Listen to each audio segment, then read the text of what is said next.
Of the week for the Buffalo Bills and their first injury report as well. That'll come out later today. We'll be watching for the status of especially Tre'Davious White at cornerback. Also, Khalil Shakir and a few others. Shakir should be okay. He's been back practicing, but we'll see what the report looks like later today. The Bills are reportedly signing Gabe Davis to the team's practice squad. He visited a couple of weeks ago. He had also visited with the Steelers and the Giants and the 49ers. Jeremy Fowler reported that Davis had interest from other teams, chose to come back to Buffalo. He's still recovering from a meniscus injury, so as Adam Schefter put it, he initially will be on the team's practice squad. Elsewhere around the NFL, Mike Vrabel says that Stephon Diggs will suit up in Week 1, coming back from a torn ACL. He practiced all throughout training camp, so he is ready to go. Depth charts coming out around the league. If you're paying attention for fantasy, Steelers' second-round rookie running back Caleb Johnson was listed third on the team's depth chart. The star training camp rookie in Washington, Ja'Cory Krosky-Merritt at running back, was listed fourth on their depth chart. U.S. Open, Jessie Pegula advances to the semifinals. She'll face number 1 Aryna Sabalenka tomorrow.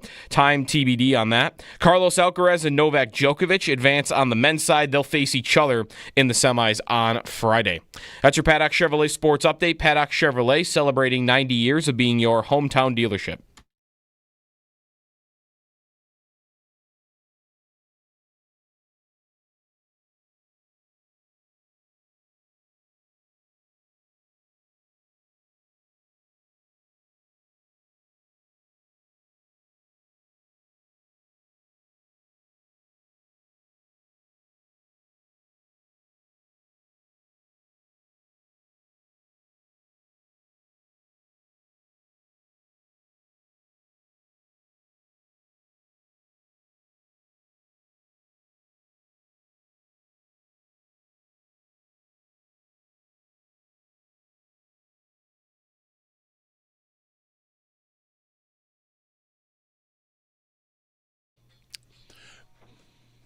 Boom, boom, boom. Hey, everybody. Happy Wednesday. It's going to be 80 today. 80! Summer's back. Nice to see that Venmo hit. Thank you. Joe, Josh, and Owen all hit me $5 on the Venmo on the former Bill, future Bill Fantasy League, which, by the way, is turning out to be a smash hit. Yes, yeah. I mean, immediately when the Bills bring anyone in for a visitor signing, it's Twitter asking, who had him? Yeah. I had Gabe. You had Gabe. I mean, I had to ask who had Gabe. I couldn't have it up at the time. I had Gabe because the way the draft went, Josh took Rasul Douglas, which was not a bad pick. He did sign 8 minutes after the draft with the Dolphins. Yep. You, with the second pick, took Jordan Poyer. Yep. Bit of a surprise, and then you hit on Poyer. Mm-hmm. And then, as I was sitting there in the 3 spot, one of those situations where at the draft, at the press conference, said, couldn't believe our luck, couldn't believe this player fell all the way to number 3. Mm-hmm. Grabbed Gabe Davis with the 3rd pick in the former Bill, future Bill draft, and hit there as well. So Owen is up to get a win finally, maybe somewhere in here.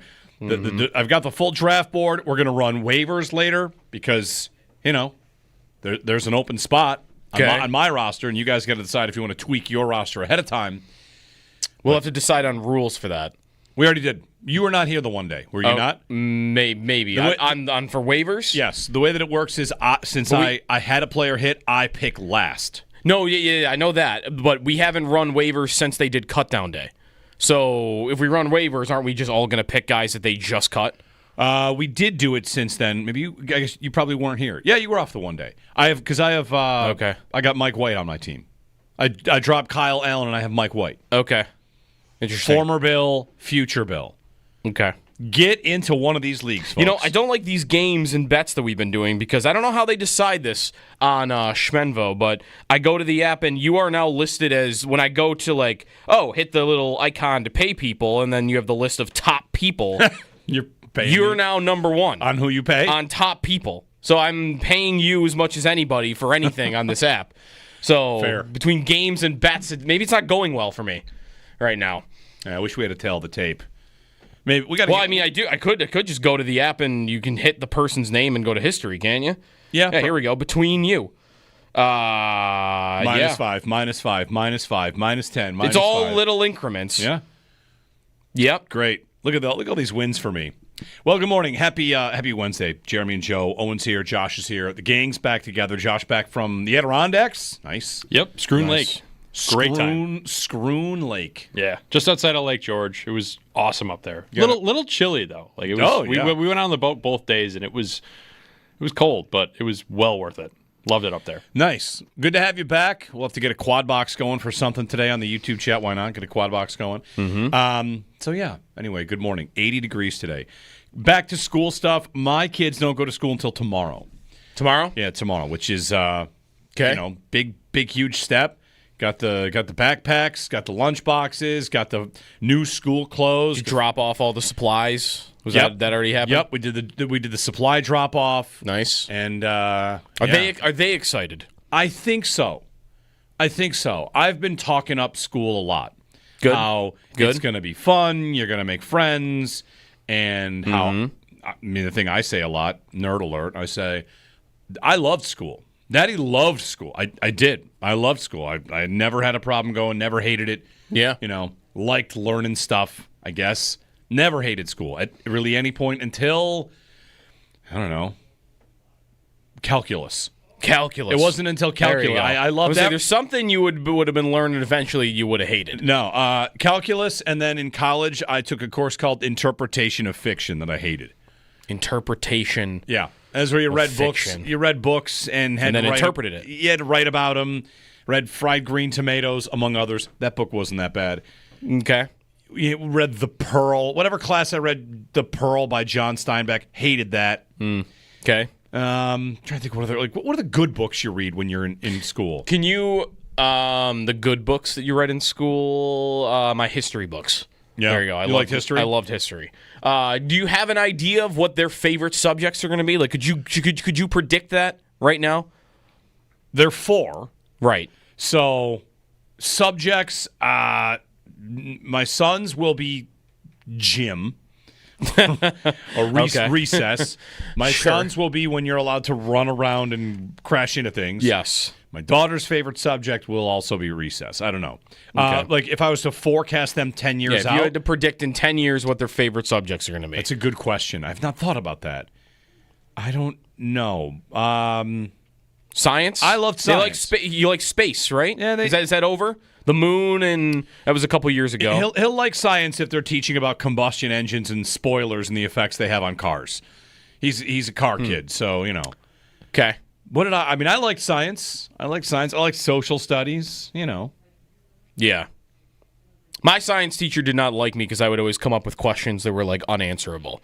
Like, I remember asking him and him getting annoyed and, moving on with, hey, if you drilled a hole all the way through the Earth to China and I jumped through it, what would happen when I got to the other side? Would I be upside down? Neil deGrasse Tyson has answered this question on YouTube, by the way.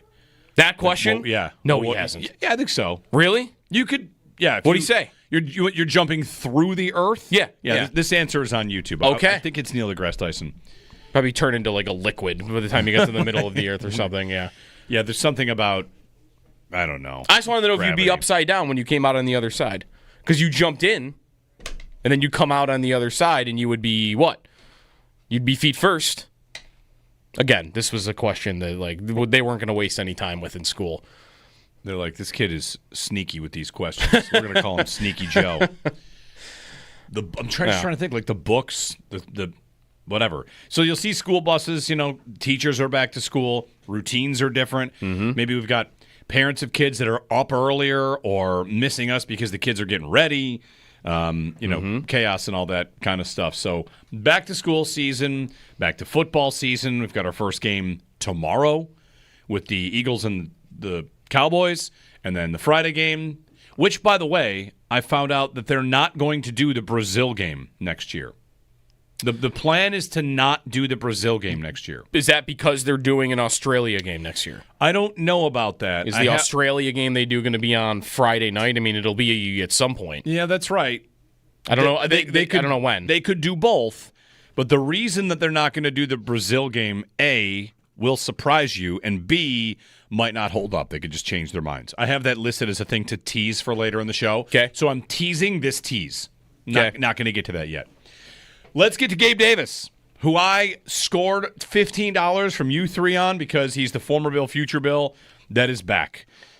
Gabe Davis is on the practice squad. Yep. So Initially on the practice squad. He's rehabbing an injury and on the practice squad. Yeah. And what's anybody... 803-0550. For all the talk about Gabe Davis as a polarizing player, phone lines are available. Anybody want to call up and tell us how polarizing he is one way or the other? I do not think Gabe Davis is a very polarizing player. I think Gabe Davis, we all kind of know who he is and what he does. The polarizing part about Gabe Davis is how the Bills handled his time here and whether or not he was good enough for the role that they elevated him to. Because when he left, I don't remember an awful lot of, they're going to regret this. It was a little bit of, well, too expensive, don't want to pay that, it's fine. So I feel like it's a lot like Tyrod Taylor, which is, there's not some great debate here. We know exactly how good he is. The debate is, should he be elevated to this spot where he's a franchise quarterback, or must you move on, and what should the Bills do? And there might have been, people on the ends firing back and forth at each other, but most of the people are in the middle thinking like, no, he's pretty good, but this isn't your long-term answer. So I don't think Davis is polarizing. I think the conversation around him and what the Bills asked him to do and trusted him to do, that is where it gets kind of, spicy. Yeah, I mean, there might be some polarization as to how valuable what he does is, right? And he's out there all the time on the field. He did put up, if you think Matt Collins had a big year last year, then Gabe Davis has had 4 of them. Monster years. Because he's cleared what Matt Collins did last year in yardage and even touchdowns. Yardage by 200 plus every single year he played for the Bills. So I think there's a little polarization. I still see some people out there that think he's a really good wide receiver. I think most probably know he's not. I don't know what he is at this point, though. Knee injury, right? Meniscus. And last year, total shell of himself. And I've always wondered about how he'd last in the league, given that he's a player that would catch the ball down the field. Those are his plays. Yards per reception, top of the league, near the top of the league every year that he was in the NFL. It's like him and Henry Ruggs over a 4-year period were like the top 2 guys in the league. But he's not a speedster.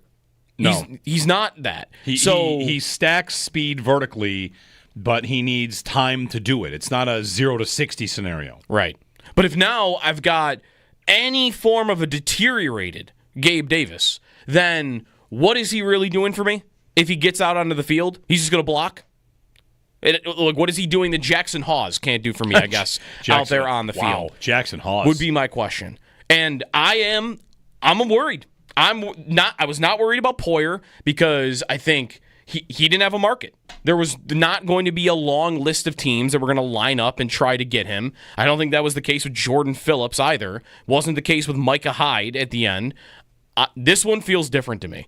Because he's not at the end of his career, and the reporting after about he's initially on the practice squad. That doesn't sound like he'll forever be on the practice squad, and that there were other teams that were interested throughout the process, and that he's 26.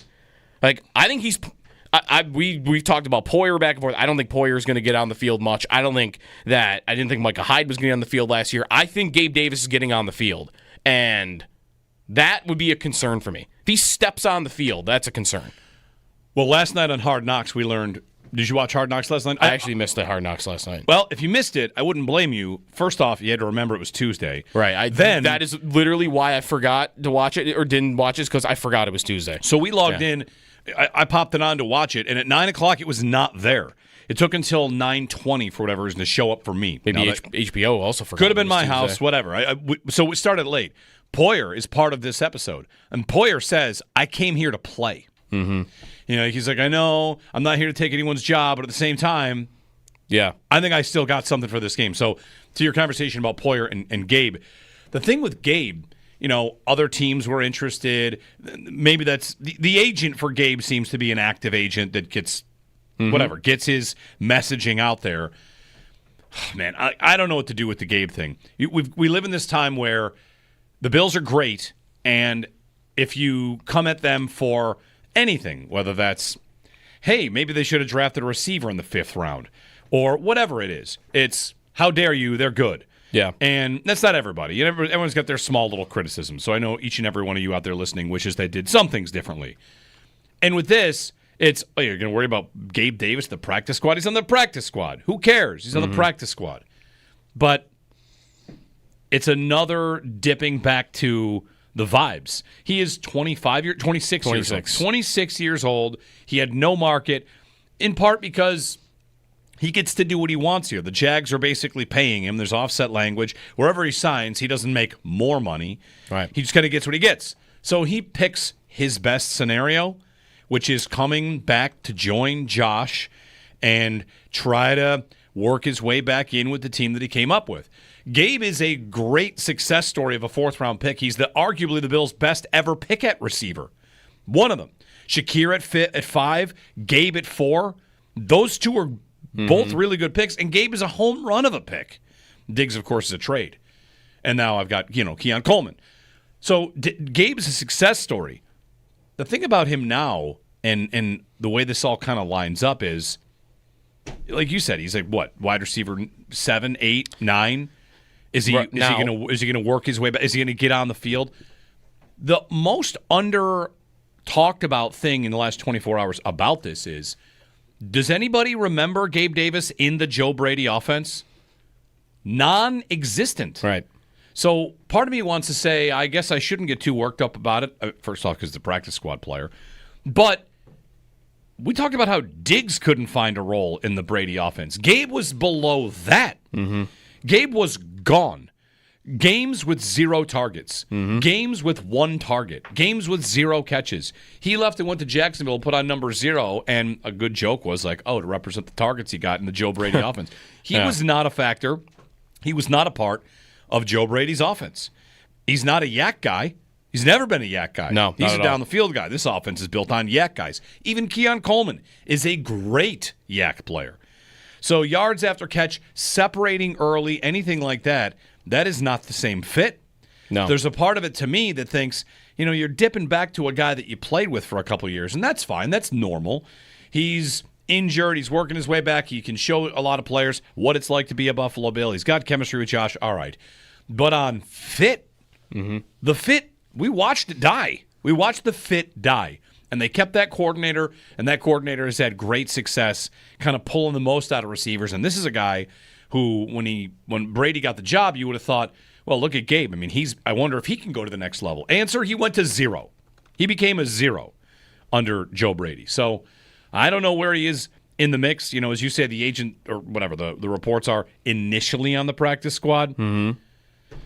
Maybe, maybe not. I would predict he's on the active roster at some point when he's healthy. And part of it is what he was passing on. If he had any thought that the Steelers were actually serious about signing him at some point, and maybe they didn't want to do it right now because he's got this meniscus injury, but, he's thinking of, okay, what's best for him? And, okay, Josh Allen, and it's the Bills, I'm familiar with that. Like, okay, that might sound like that could be best for you, but put yourself in Gabe Davis's shoes. You are a 26-year-old wide receiver. You got a year here where you're getting paid by the Jaguars. And then I think that's it, right? Like, the Jags aren't paying you for year after year after year at that. Then you're going to need a contract. You're going to need a contract in a year. And you're 26 years old. I'm sure he's trying to have 7 to 7 more years of a career here. What's best for you? I got to get on the field. I gotta show people that I can still do it and have an opportunity to play. That's where it's different for me from Poyer is, like, he's riding off into the sunset. Jordan Phillips, they're riding off into the sunset. This guy's looking to have a career probably elsewhere. And what he passed on was a wide receiver room that features Roman Wilson, Scotty Miller, and Ben Skowronek. That's what he had to beat out to get on the field in Pittsburgh. With Aaron Rodgers. And here, there's a lot more names, but that's part of my concern now is, does Gabe Davis believe that, or has he been giving some indication that you can climb over these guys here? Like, this isn't going to be preventative. Curtis Samuel and Elijah Moore. Elijah Moore, for instance. Like, you're going to have a shot here. And that would be my problem. It's chicken or egg a little bit here, but because maybe our antenna are up because of the name, or maybe the antenna are up because of the position. But where did the Bills bring back 3 former players to jump on the practice squad? Is it not the 3 positions that people would wonder about the most? Defensive tackle, safety, and wide receiver. Yeah. There's really nowhere else you would do it. If they brought back somebody on the offensive, Quentin Spain came back. That's a terrible name. I can't even think like who the equivalent is. They bring back somebody for offensive line. Like, well, not worried about that. The Bills have a great offensive line. This guy's got no chance of playing. I would say Trey White, but they already did that. They did that with Trey White. That's right. They did with Trey White. If they had signed like Tyrell Dodson, right? Yeah, to the practice squad, you would be whatever. He's behind Milano and Bernard and has no chance, and Dorian Williams has no chance of getting on the field outside of injury. And in this case, with whether it's Jordan Phillips or it's Jordan Poyer or it's Gabe Davis, I don't think you have to work that hard to say, he might make his way through. And you'll have plenty of Bills fans calling this low risk, high reward, which I've got I want to have a conversation about that phrase, which is the most used phrase in all of sports right now. Low risk, high reward, baby. Low risk, high reward. Just going to start using it everywhere I go. Low risk, high reward. Honey, I bought some beans from a guy on the corner. He said they'll grow a magic beanstalk. Cost me $10. Low risk, high reward. What if it does? Well, what if the beanstalk is Gabe Davis is playing football for you? All right, well. That's a risk. In my opinion, that is a risk. That's not a high reward, right? Well, it's a practice squad guy, so, it is what it is. The reward would be he stays on the practice squad all season and doesn't touch the field. That's what I would say to it. That's what you want. Yeah. That's what you want. Buff in Dallas is up. Hey, Buff, good morning. Hey, guys, I beg to differ. I think he's going to play, but this is insane when it comes to Bean. I mean, come on, Jeremy, think about it, man. This guy, he's passed probably like 3 different wide receiver drafts and didn't take anybody in the high 2 first rounder, you know what I mean? So you shouldn't have to bring back Gabe. We know what he's about. But so all the guys that he signed, you mentioned Shakir and some of being guys that he took, like who they restructured last season. Gabe was one of those guys who didn't get the contract, so he didn't exceed his expectations after being the 4th rounder. So to bring him back, that says a lot about Keon Coleman and the guys that are on the roster right now. So that's telling me that, you got to bring Gabe in. So because Keon Coleman was his replacement, if you ask me. They're kind of similar receivers, body type and everything. Would you agree or not? No, I think they are not the same. The body type, sure, where they could play, commitment to blocking. There are things about them that are similar, but they're not the same. Coleman, again, one of the things I mentioned, like Gabe, not good yards after catch. Coleman, so far, great at it. Yeah. Neither one of them separates all that well, which is fine, but I feel like Coleman brings you a lot more. Coleman can give you more. We haven't seen Coleman hit anything down the field, which is something, of course, that was a specialty for Gabe. So I guess I don't want to say that they're all that different because they're large, down the field, runway routes, get some speed behind them kind of guys that can win with body. But I just think I'll say this, Buff. I think it says nothing about Coleman. That's one thing I don't agree. I don't think anything they've done with Davis says anything about their receiving room outside of if they decide they trust him more than Tyrell Shavers or Elijah Moore. I don't think Gabe Davis touches the top 3, top 4 on this team in any scenario outside of injury. So basically, you're saying Gabe is what's the receiver that came over from the Raiders and the Cowboys and Cleveland? The veteran they just let go. Mac Hollins? Went back to the Mac Hollins? No, not Hollins. The other guy that went back to the Raiders who initially. Oh, Amari Cooper. Oh. Cooper. So he's Cooper replacement. That's what you're saying? Well, I mean, Cooper. He's not going to touch the field right now, but after his injury and all this stuff, they're going to probably put him on. I don't think Cooper didn't get much touches in this offense either. Well, which is crazy to me. Cooper's role. Thanks, Buff. We get into a break here. Cooper's role was supposed to be like the number one receiver. They traded a third-round pick for him to be their number one guy. And Bean this offseason said, he pointed out they scored 7 more points per game with him in the lineup than they didn't. So he got attention. Davis, knee injury, and a lot of things. But Davis, the thing about Gabe for me that I struggle to not constantly bring up is, for 2 full years, he was their wide receiver 2, and everybody, it seems, except them, knew they should have somebody better at that spot.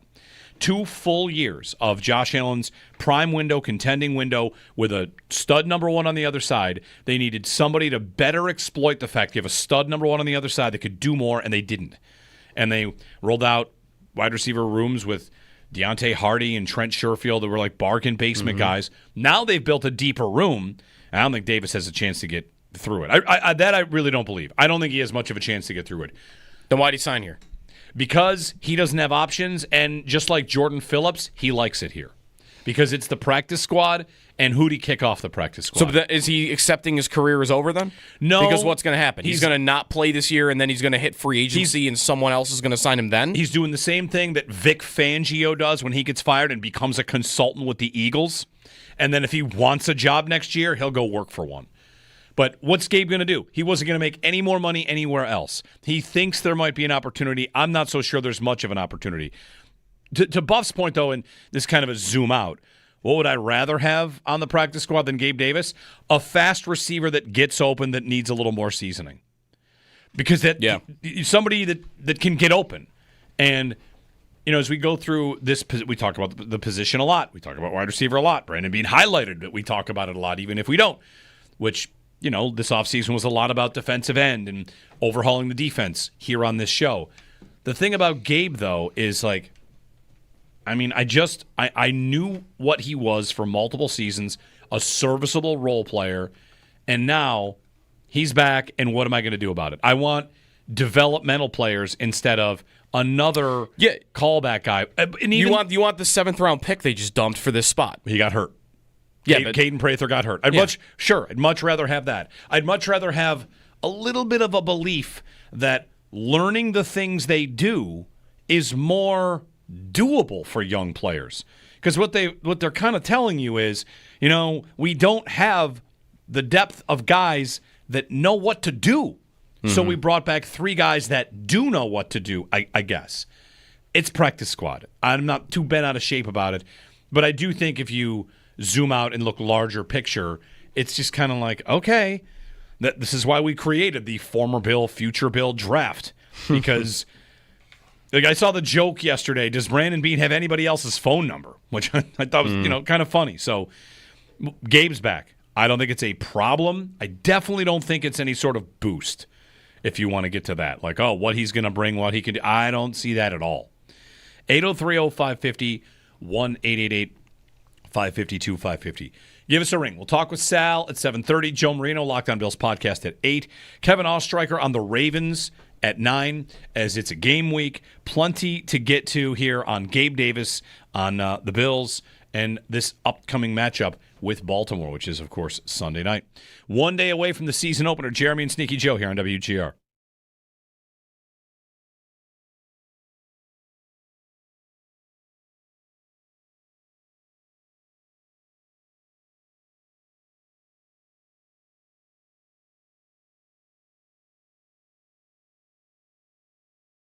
Let's get to Gabe Davis. Jeremy White here for who I scored $15 from you 3 on because he's the former Bill, future Bill that is back. Gabe Davis is on the practice squad. Yep. So initially on the practice squad, he's rehabbing an injury and on the practice squad. Yeah. And what's anybody? 803-0550. For all the talk about Gabe Davis as a polarizing player. Phone lines are available. Anybody want to call up and tell us how polarizing he is one way or the other? I do not think Gabe Davis is a very polarizing player. I think Gabe Davis, we all kind of know who he is and what he does. The polarizing part about Gabe Davis is how the Bills handled his time here and whether or not he was good enough for the role that they elevated him to. Because when he left, I don't remember an awful lot of they're going to regret this. It was a little bit of, well, too expensive, don't want to pay that, it's fine. So I feel like it's a lot like Tyrod Taylor, which is there's not some great debate here. We know exactly how good he is. The debate is, should he be elevated to this spot where he's a franchise quarterback, or must you move on? And what should the Bills do? And there might have been, people on the ends firing back and forth at each other, but most of the people are in the middle thinking like, no, he's pretty good, but this isn't your long-term answer. So I don't think Davis is polarizing. I think the conversation around him and what the Bills asked him to do and trusted him to do, that is where it gets kind of, spicy. Yeah, I mean, there might be some polarization as to how valuable what he does is, right? And he's out there all the time on the field. He did put up, if you think Matt Collins had a big year last year, then Gabe Davis has had 4 of them. Monster years. Because he's cleared what Matt Collins did last year in yardage and even touchdowns. Yardage by 200 plus every single year he played for the Bills. So I think there's a little polarization. I mean, I still see some people out there that think he's a really good wide receiver. I think most probably know he's not.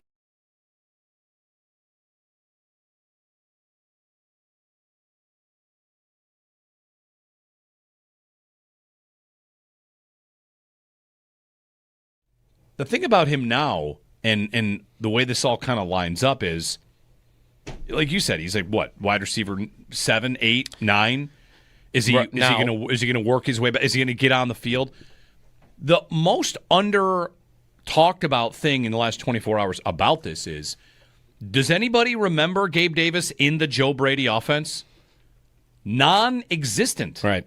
So part of me wants to say, I guess I shouldn't get too worked up about it. First off, because the practice squad player.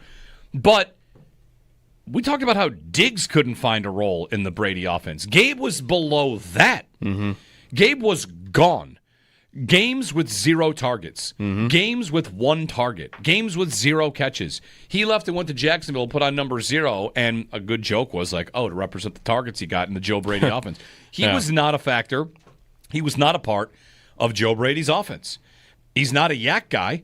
He's never been a yak guy. No, he's a down-the-field guy. This offense is built on yak guys. Even Keon Coleman is a great yak player. So yards after catch, separating early, anything like that, that is not the same fit. No. There's a part of it to me that thinks, you're dipping back to a guy that you played with for a couple of years, and that's fine. That's normal. He's injured. He's working his way back. He can show a lot of players what it's like to be a Buffalo Bill. He's got chemistry with Josh. All right. But on fit, the fit, we watched it die. We watched the fit die. And they kept that coordinator, and that coordinator has had great success kind of pulling the most out of receivers. And this is a guy who, when Brady got the job, you would have thought, well, look at Gabe. I mean, I wonder if he can go to the next level. Answer, he went to 0. He became a 0 under Joe Brady. So I don't know where he is in the mix. As you say, the agent or whatever, the reports are initially on the practice squad. Mm-hmm. Maybe, maybe not. I would predict he's on the active roster at some point when he's healthy.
The Bills are signing Gabe Davis to the practice squad. That is a report. He is still recovering from a meniscus injury. Did not go well for him in Jacksonville last year. Adam Schefter reports he initially will be on the team's practice squad while he does recover. Davis back to the Bills. The first injury report will come out later today for Week 1, and we'll be watching for the statuses of Tre'Davious White, most notably, also Khalil Shakir and others. The Bills will practice today as well, and we'll hear some media availability a little bit later on. Elsewhere around the NFL, Stephon Diggs will play Week 1 against the Las Vegas Raiders, coming back from the torn ACL he had in Houston last year. The Jaguars list Travis Hunter as their starting wide receiver and a backup cornerback going into Week 1. J.K. Dobbins listed as the Broncos starting running back. Hunter Renfrow listed as a starting receiver in Carolina, despite the fact he just was released and then brought back. Also, in New York, they list Jackson Dart as the number 2 quarterback behind Russell Wilson. U.S. Open tennis, Jessie Pegula is through to the semifinals. She will play tomorrow. Time on that, though, is TBD. Carlos Alcaraz, Novak Djokovic advance to the semis in the men's side. They'll play each other on Friday. Those are your Paddock Chevrolet sports headlines. Paddock Chevrolet celebrating 90 years of being your hometown dealership.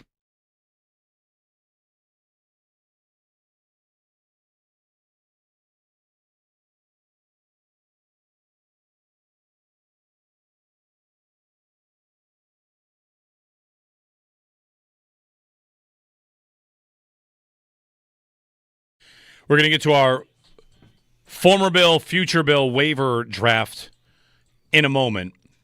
Good morning, Jeremy and Joe. Gabe Davis is back on the practice squad for the Buffalo Bills. You can give us a call on this at 803-0550 and 1-888-552-550. So for tomorrow night's game between the Eagles and the Cowboys, Nick Sirianni was alerted to the fact that the banner raising is tomorrow. He says he did not know. Oh. And the Eagles won't be out there for it. They will not be on the field. For the banner raising? Yes, the banner's going up, and they won't be on the field. They don't want to be known as defending champs because they want their eyes on the future rather than the past. I mean, absolute all-time attempt to be the hardest people possible. The Kobe job's not done to the next degree. You won the title. You want to raise the banner? Not going to watch it. I bet Kobe was on the court when they rose. Of course he was. Yeah. Of course he was. The job was done. Sirianni said they won't be out there for the banner raising. You know who will be out for the banner raising? CeeDee Lamb. He says, I want to watch it. Mm-hmm. He wants to see it. I want to watch it. Told Cowboys.com. Shout out to them for that because I've still got brothers over there. It's not really anything personal, but it's something that I'm chasing. He says it'll serve as motivation. Listen, if the Bills win the Super Bowl, kind of like when Diggs stayed out in the field when the Chiefs were on the podium that first AFC Championship. Right, to see it, see that, to burn it in. If the Bills win the Super Bowl, I would encourage the players, in fact, to be on the field for the banner raising ceremony. Please be on the field. That'd be nice. You don't have to be so hardcore that you don't know the banner is being raised and you're not going to be out there for it. But that's the Eagles. Yeah. 803-05. Lame. I feel like it's a Nick Sirianni thing. Dan in Ohio. Hey, Dan, good morning. Good morning, guys. Happy Week 1. Hey, 2 kind of questions / comments for you. One, the first one being, in regards to Gabe Davis. I guess the question for me is I was never a guy that didn't want Gabe back. I wasn't that guy. I didn't want him back at 12 or 13 million. But if he'd have signed for 6 or 7, I think Gabe would have played for this team last year.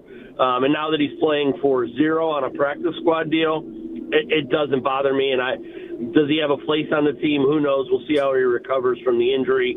And the second part of that same statement and question is, we don't think that Bean actually works in a vacuum. Does he talk to McDermott? Do they talk to Josh? And what are their feelings, opinions? I'm not saying he bases their decisions solely on what they say, but it's got to be part of it, right? It's got to be part of the conversation, I would think. And maybe I'm wrong. I don't necessarily know how that works, but it's kind of my thought process around that. Yeah. I mean, that's kind of a unsaid conversation about how much are they doing that Josh wants them to do, which I tend to always lean towards if he wants it, you should give it to him. If he wants his backup quarterback to be somebody that he works well with, then pick that guy as the backup quarterback. And he should have a hand in who the offensive coordinator is because they get along well. You know, you've got arguably the best player in football, and who does he want to work with? If he doesn't want to work with this player, get that player out of here, you know? I think he can wield that power. I think there are plenty of Bills fans that maybe at the end of this year, or maybe even right now, this is not me, but would want him to say something about the coach and demand something different. If you're someone that doesn't like McDermott, you might be hoping that Josh forces him out. You know, that's pretty far down the line. But I think it's fine when a GM leans on a player for, you know, hey, it's a coin toss between this guy and this guy for a coordinator job. Or on the practice squad, you know, if he says, I'd really like Gabe back, I don't have a big problem with that. You know, he's not the GM, but if he's having some input in decisions, I'm not going to be bothered by that. But he didn't throw to him the last time he was here. That's right. Except for 2 games. You want his game log really quick? Joe Brady and Gabe Davis together. They had like 6 games with 1 target or less. 0 for 0.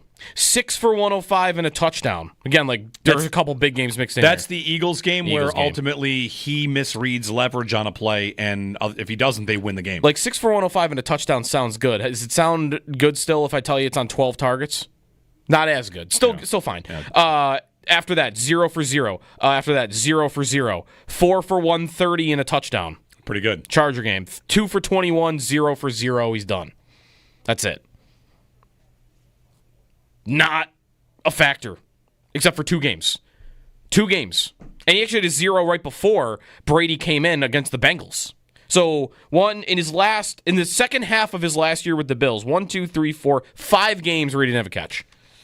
Right. That's with him starting and being on the field for 90% of the snaps, 88% of the snaps, 96%. Like, he's on the field and giving you zeros. That's part of where it kind of reads to me like, well, tell me about the fit, right? Oh, well, he was here before. Tell me about the fit. He did not fit with the offense that they switched to. So, you know, but it's fine.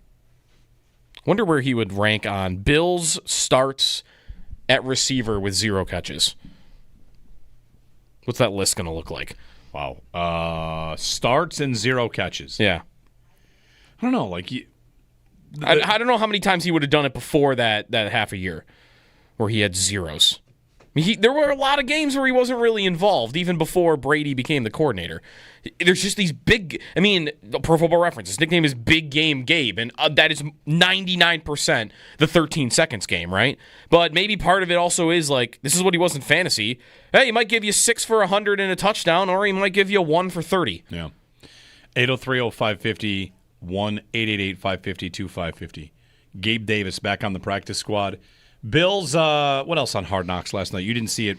No, I'll watch it today. A lot of you might have forgot it was Tuesday. Was it good? It was the finale, right? Was it good? Sure. Compared to the other ones? It was fine. It's good if you're a Bills fan. It was so much fluff, if I could say that, but without trying to sound like it's bad. The series was mostly fluff. Yeah. Did I get any, like, them telling players they were cut or released? No, what you got... I would have been looking for that. What you did get was... How they do that. McDermott giving a speech to the players that were on the practice squad as part of the room. Like, you're important. If you're on the practice squad, you have an important job. Because you got to be ready. You might get the call. Make sure you're ready. Make sure you're doing what you're supposed to do on the practice squad. Jimmy Charlo was in this episode a little bit. Dawkins was funny again. A lot about the community and how whenever they go do something, the fans always support them. Ty Johnson line dancing at a country bar. Okay. That was cool. That's funny. So they really stuck with the off-field stuff. Well, they did that. Or out-of-building stuff. There's a lot lot of good Josh content in this one, too. Okay. Really good Josh content. Talking about whatever. They talked about what it would like to win here. Allen saying he could picture the parade. He can picture the walk up the stairs to win the Super Bowl. A lot of really good stuff. It's the kind of thing where I would like to watch this every single year because it is PR and it is whatever. It's a hype video for your team. And it's some practice you don't normally see. So But like you would only want to watch it about the Bills. Yeah, I would have a tough time watching this about any other team, because I don't feel like I actually learned anything about them other than they have some cool guys. Watching cool guys, yeah, they have some cool guys. And watching Hard Knocks, it's well done. It's put together well. It's not what it used to be, where it's life in the NFL. Like Hard Knocks, why was it named that? Because it's a cutthroat league. It's a tough business. It's Hard Knocks. And now what is it? Now it might as well be, I don't say it's like soft, but it's different. It's a PR campaign for your team. I can't imagine a team watching the treatment that the Bills got from this and thinking we don't want to be on it. Every team should run to it. Yeah, as long as the show lasts. If you're a team that has trouble with your fans, your relationship is fractured, get yourself on Hard Knocks. Show them you got some good players. You're the Jets. You should try to be on it without Aaron Rodgers. Mm-hmm. That's my review, I guess. I liked it, but I don't think it was any sort of groundbreaking, dramatic feat. 803-0550 and 1-888-550-2550. Answer on games with 0 catches in Bills history and starting at receiver. Andre Reed has the most with 11. Okay. He played a lot of games. He played a lot of games. And then a guy from the 70s, and then Gabe Davis, who had 6. And how many games? He had Gabe Davis. Yeah. Like, is it more per game? It is more per game. Again, though, it's 6 total, and 5 of them were in his last. With Joe Brady. 8 games. Yeah. 803-0550, our phone number. When we get back, I teased this tease. The reason the NFL will not be playing on Friday in Brazil next year. They're not playing on Friday is the story. So this game we get with the Chargers and the Chiefs in 2 days, that game won't happen next year, and we'll tell you why.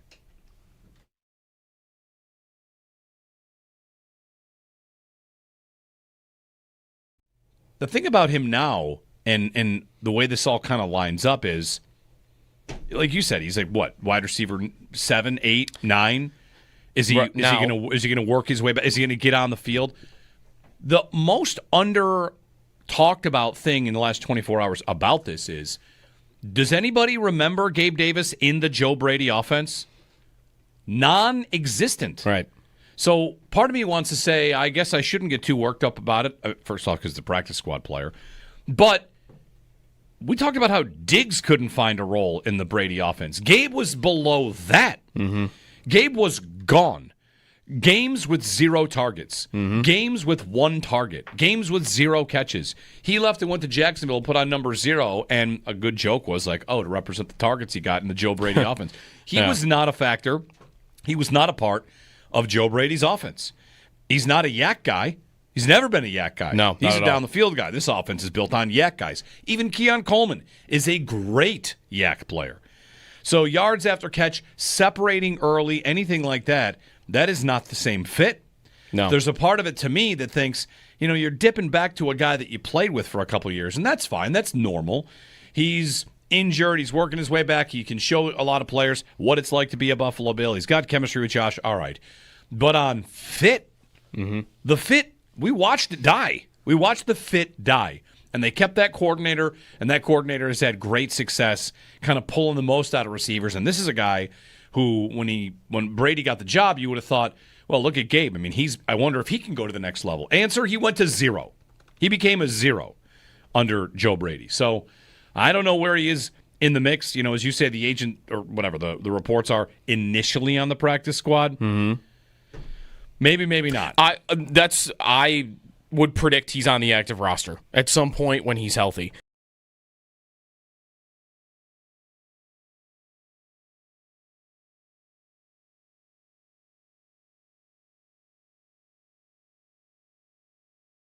Let's get to Gabe Davis, who I scored $15 from you 3 on because he's the former Bill, future Bill that is back. Gabe Davis is on the practice squad. Yep. So, initially on the practice squad. He's rehabbing an injury and on the practice squad. Yeah. And 803-0550. For all the talk about Gabe Davis as a polarizing player, phone lines are available. Anybody want to call up and tell us how polarizing he is one way or the other? I do not think Gabe Davis is a very polarizing player. I think Gabe Davis, we all kind of know who he is and what he does.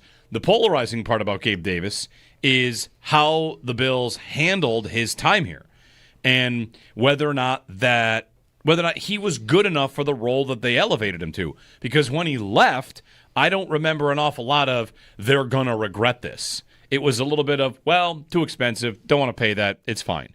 So I feel like it's a lot like Tyrod Taylor, which is, there's not some great debate here. We know exactly how good he is. The debate is, should he be elevated to this spot where he's a franchise quarterback, or must you move on, and what should the Bills do? And there might have been, people on the ends firing back and forth at each other, but most of the people are in the middle thinking like, no, he's pretty good, but this isn't your long-term answer. So I don't think Davis is polarizing. I think the conversation around him and what the Bills asked him to do and trusted him to do, that is where it gets kind of, spicy. Yeah, I mean, there might be some polarization as to how valuable what he does is, right? And he's out there all the time on the field. He did put up, if you think Matt Collins had a big year last year, then Gabe Davis has had 4 of them. Monster years. Because he's cleared what Matt Collins did last year in yardage and even touchdowns. Yardage by 200 plus every single year he played for the Bills. So I think there's a little polarization. I still see some people out there that think he's a really good wide receiver. I think most probably know he's not.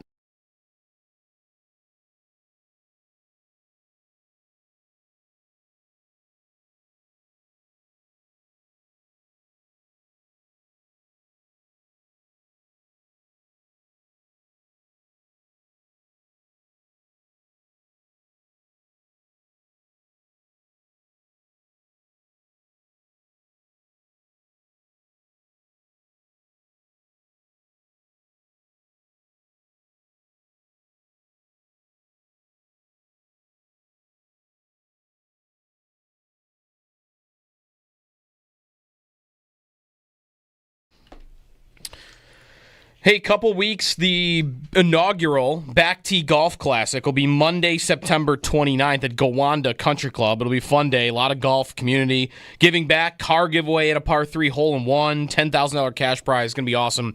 If you would like to donate, Spina Bifida Clinic at Oshai Children's Hospital, backteegolfclassic.com, and there's a donate button there. So check out the website. Again, backteegolfclassic.com. It's coming up on September 29th.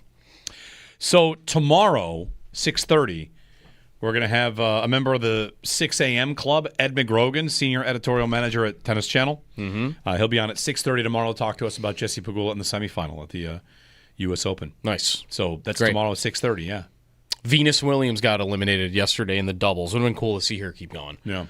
But she's going to keep playing, she said. She's 45. Okay. So we'll see. It's kind of a comeback to her a little bit. And Pegula still going for her first major, so which would be massive. It'd be, crazy. Sean in Long Island. Hey, Sean. Good morning. Hey, gentlemen. Good morning. How are you? Good. All right.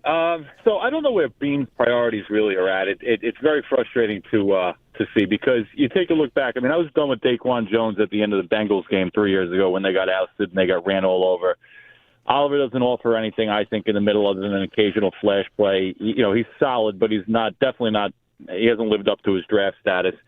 To me, it's so obvious what needs to be done. It really is.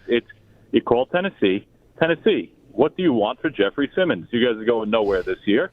We can offer you Ed Oliver and or Daquan Jones along with the second-round pick. And boom, all of a sudden you've got yourself a Dexter Lawrence-style, D-tackle in the middle that's going to affect the rest of the D-line in a positive way. And you can solve these issues. He hangs on to these guys, these average players, for the sake of just being average or being serviceable, without really trying to make a move to make a major upgrade. And we're going into the season again. I feel a hell of a lot better going up against Derrick Henry with somebody like a Jeffrey Simmons in the middle, as opposed to Daquan and Ed Oliver, who frankly get bossed around. They really do. Daquan, I think, is toast. I just am frustrated with the lack of attempt in really kind of figuring out the issue that he's been chasing for 9 years and hasn't been able to solve. So that's my frustration. Thanks, Sean. Jeffrey Simmons is currently a $22 million cap hit. So that requires a lot of work if you were going to do something like that. He does have an out in his contract after this year. 28 years old, one of the best defensive tackles in the league. I'd imagine that Tennessee will just redo that and keep things going. And they've got a rookie quarterback, so who he got in a fight with, by the way. Good. Although I think they're okay. Jordan Phillips got in a fight. That was one other thing from Hard Knocks. Jordan Phillips labeled Ray Davis. He's like, he spun into me, knocked him over, and the Bills kind of got in a fight at practice a little bit. Yeah, Cam Ward had a funny comment. I don't remember the exact quote after. He got asked about him and Simmons fighting at practice after, and he said something like, "It's the strongest human being I've ever run into in my entire life." Yeah. Yeah. From Hard Knocks, one of the funny notes was Jordan Phillips, he hits Davis, knocks him over, and there's a little dust up, and Trey White says to him on the sidelines, "You're always trying to fight everybody." Mm-hmm. A lot of Trey White in this episode, too. Well, maybe in the bloopers. The end of season bloopers should be a whole episode. And they run the stuff at the credits. Mm-hmm. Should be a whole episode. It's great. All right, 8030550. On that point, Sean, you bring about, I don't know, I want to say mediocrity. I saw something Friday that I did not yet bring up on the show. If you're someone that watched the Micah Parsons trade happen and ask, where is all the Bills' money? Have a stat on that from Joe Marino. I'm going to borrow from Joe Marino, and who will join us at 8, and tell you something about the way the Bills use their cap. This is not, it's bad, but this is how it is different from some of the other contenders, what they value that the other teams don't seem to as much. That's next.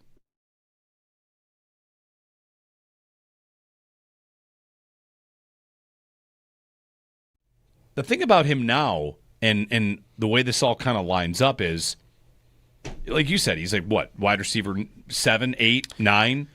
Is he gonna work his way back? Is he gonna get on the field? The most under talked about thing in the last 24 hours about this is, does anybody remember Gabe Davis in the Joe Brady offense? Non-existent. Right. So part of me wants to say, I guess I shouldn't get too worked up about it. First off, because the practice squad player. But we talked about how Diggs couldn't find a role in the Brady offense. Gabe was below that. Mm-hmm. Gabe was gone. Games with 0 targets. Mm-hmm. Games with 1 target. Games with 0 catches. He left and went to Jacksonville, put on number 0, and a good joke was to represent the targets he got in the Joe Brady offense. He was not a factor. He was not a part of Joe Brady's offense. He's not a yak guy.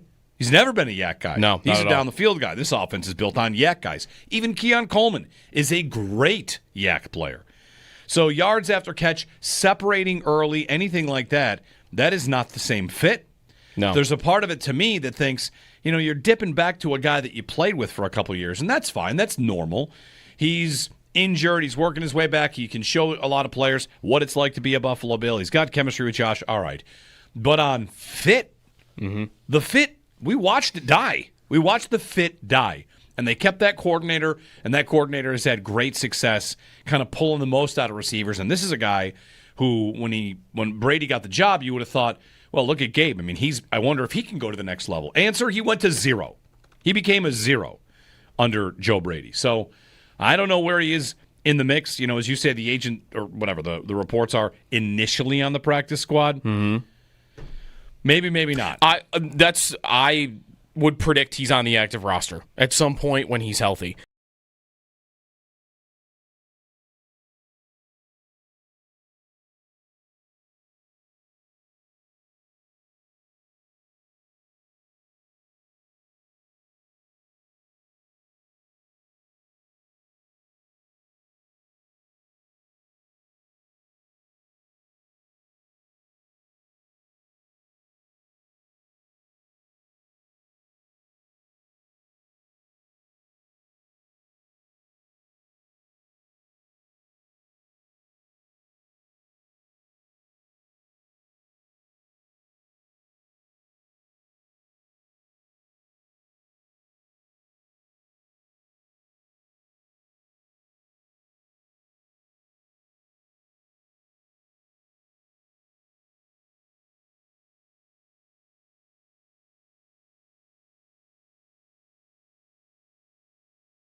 Adam Schefter reporting yesterday that the Buffalo Bills are signing Gabe Davis to the practice squad. He is still recovering from a meniscus injury, so doesn't sound to be healthy right now. He initially will be on the practice squad. The first injury report of Week 1 comes out later today. The Bills will be on the field for practice. We'll be watching for Tre'Davious White, amongst others, on that report. The Ravens will get as well on Isaiah Likely and Jair Alexander and some of their other injured players too. Elsewhere around the NFL, Mike Vrabel confirms that Stephon Diggs will play in Week 1 for the Patriots against the Raiders, coming back from the torn ACL that he picked up with the Texans last year. Elsewhere around the NFL, Hollywood Brown looks good to go to play tomorrow. He practiced in full yesterday with an ankle injury that he's been dealing with. Or that's not tomorrow, that's on Friday. They'll play the Chargers in Brazil. U.S. Open tennis, Jessie Pegula advances to the semifinals. She'll face number 1 Aryna Sabalenka. That'll be tomorrow, time TBD. Carlos Alcaraz and Novak Djokovic win on the men's side in the quarters. They'll face each other in the semis Friday. The other 2 quarter matchups are in the men's side are today. But that's your Paddock Chevrolet Sports Update. Paddock Chevrolet celebrating 90 years of being your hometown dealership.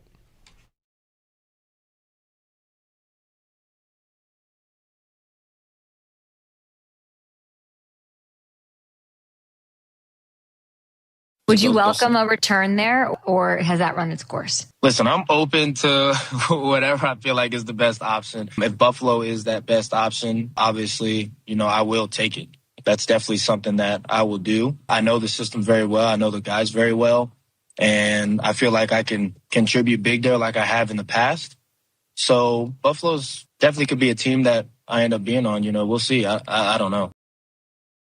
Gabe Davis from a couple of weeks ago with Kay Adams.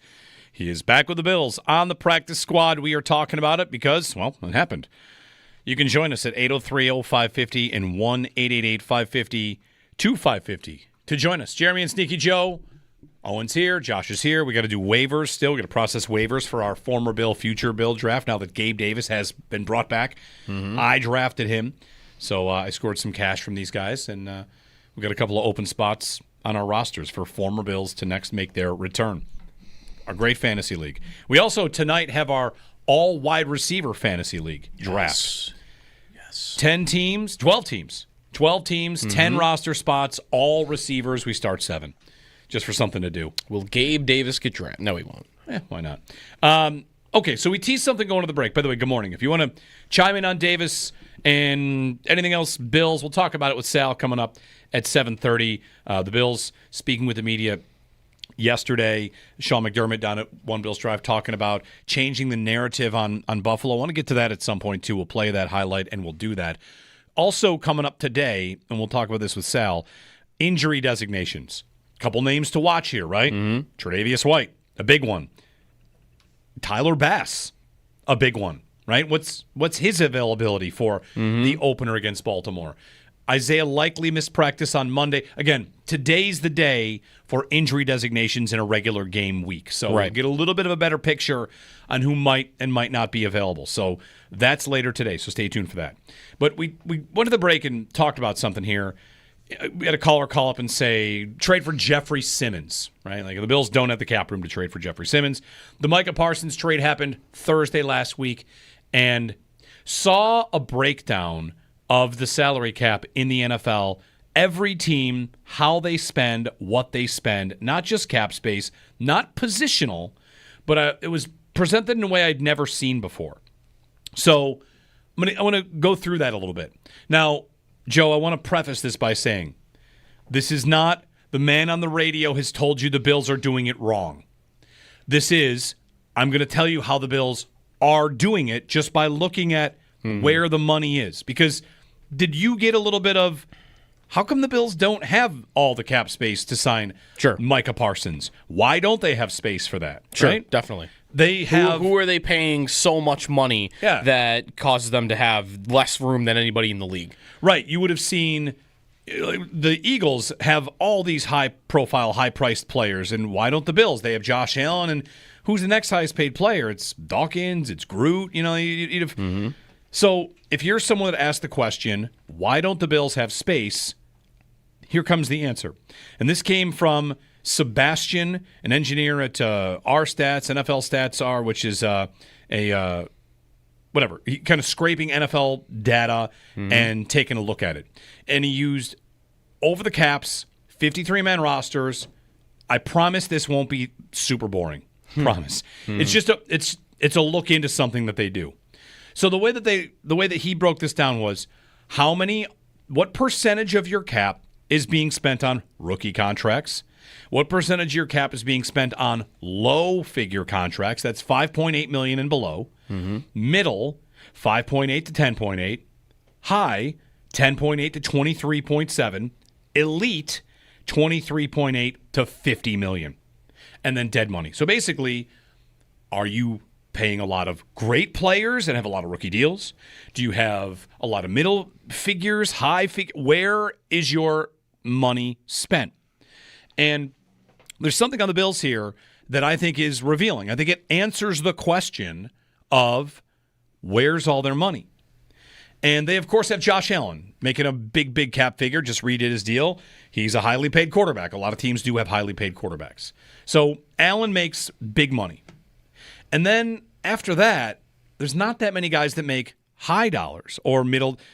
What the Bills have here is, by league rankings, they spend the most of their cap, and I don't mean that most of their cap is on low-figure players. I mean, in the league, how many teams there are? 32. Who spends the most on the low-figure contracts by a percentage of their cap? And the answer is the Bills. They have the most of their money than any other team tied up in contracts of $5.8 million and less, and that does not include rookie contracts. Right. They have the third highest tied into middle contracts. And when you put those two together, you could do these rankings for every single team, right? I do think there's a conclusion to come to on the other side here, too. You could do this for every single team. But what I decided to look at was, all right, what do the Chiefs do? What do the Eagles do? What do the Ravens do? Those are the three teams that I'm just top of mind thinking about. Yep. And again, I am not here to tell you this means they're doing it wrong. This explains why they don't have money for Micah Parsons, though, because they do spend a good amount of money on their middle contracts. So 42% of the Bills' space is on low and middle contracts. This is a conversation we have gotten into from time to time. Like, hey, Curtis Samuel is a middle-class contract at receiver. You don't really see a lot of those. That doesn't really happen. Yep. He got that.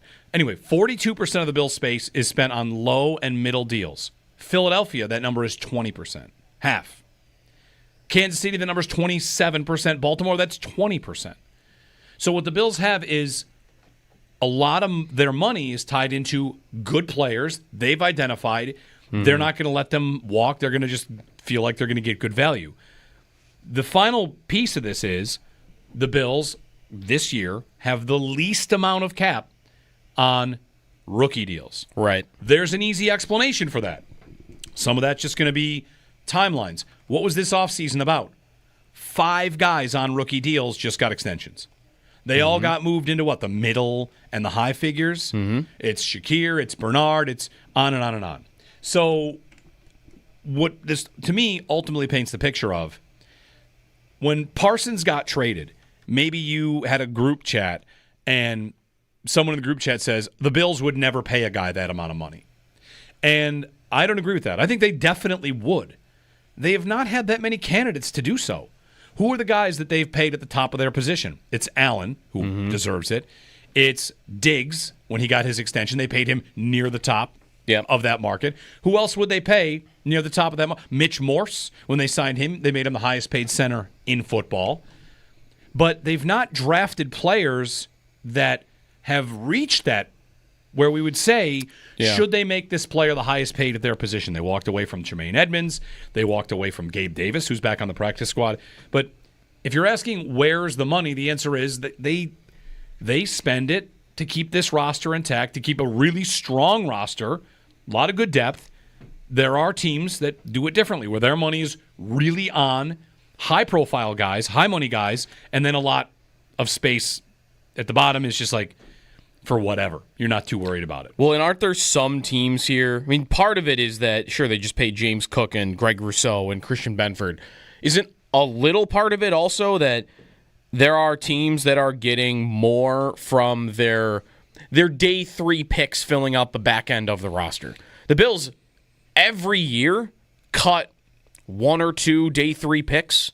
This year it was Caden Prather. Last year it was Daquan Hardy. He was a 6th-round pick. The year before that it was Nick Broker and Alex Austin. Justin Shorter got in a year. The year before that it was Luke Tenuta and Ariza for a different reason. The year before that it was 3 guys, Wild Goose. And like, is that not a little part of it too, is that 6th and 7th-round picks pretty much every year are getting cut from this team? And I don't know if every team is doing that. Right, that might be right. Isn't that because it's a hard team to make? You'd like to say that. But is that a hard team to make because they're bringing in veterans that make $2-3 million a year? It might be. It might be. They'll trust a veteran over a 6th-round set. Yeah. Yeah, I mean, again. I'm looking for the right guy for this, but like is Cam Lewis taking a job here that would belong to a rookie on another team? Is that, and again, not all of these are bad, right? Like, I could use Ty Johnson for this, and I like Ty Johnson a lot, and I would rather have him than a 7th-round rookie, but how many teams are using their 3rd-string running back spot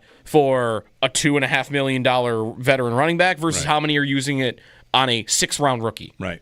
A lot of teams are using it on the 6th-round rookie, and that could be a difference between what the Bills are doing and other teams are doing. Yeah, this is kind of laying out how it's – you could do it a lot of different ways. You're all in fantasy drafts this year. You got an auction draft tonight. I know it's not fantasy football, but what do you want to do? Do you want to go ahead and put $70 down on Jamar Chase to start? Or do you want to say, I'm not going to spend that. I'm going to go ahead and build a roster that is stronger 1 through 12 as opposed to so heavy at the top and hope I hit on guys at the bottom. There are some teams that do it that way. You know, the Eagles, of course, have a ton of elite contracts and big money guys. In fact, their entire defense, I was talking to Joe Marino about this last night, and we'll talk to him at 8 o'clock. The Eagles have 1 guy on their starting defense that's not on a rookie deal. Baun? That's it. Zach Baun? Yeah. Everybody else has rookie contracts. Yeah. So it's amazing because that's an amazing defense. It's all about how you decide to chop it up and how you decide to build it together. So, and it is how good those players become, right? Like, if Greg Rousseau was a 20-sack player, if he was Myles Garrett instead of what he is now, and he's costing you $36 million a year, you'd pay it. You'd pay that, and this chart would look a lot different. Yep. So, like, part of it, too, is that their guys have become good players, and they haven't really had anybody become top 3 in their position.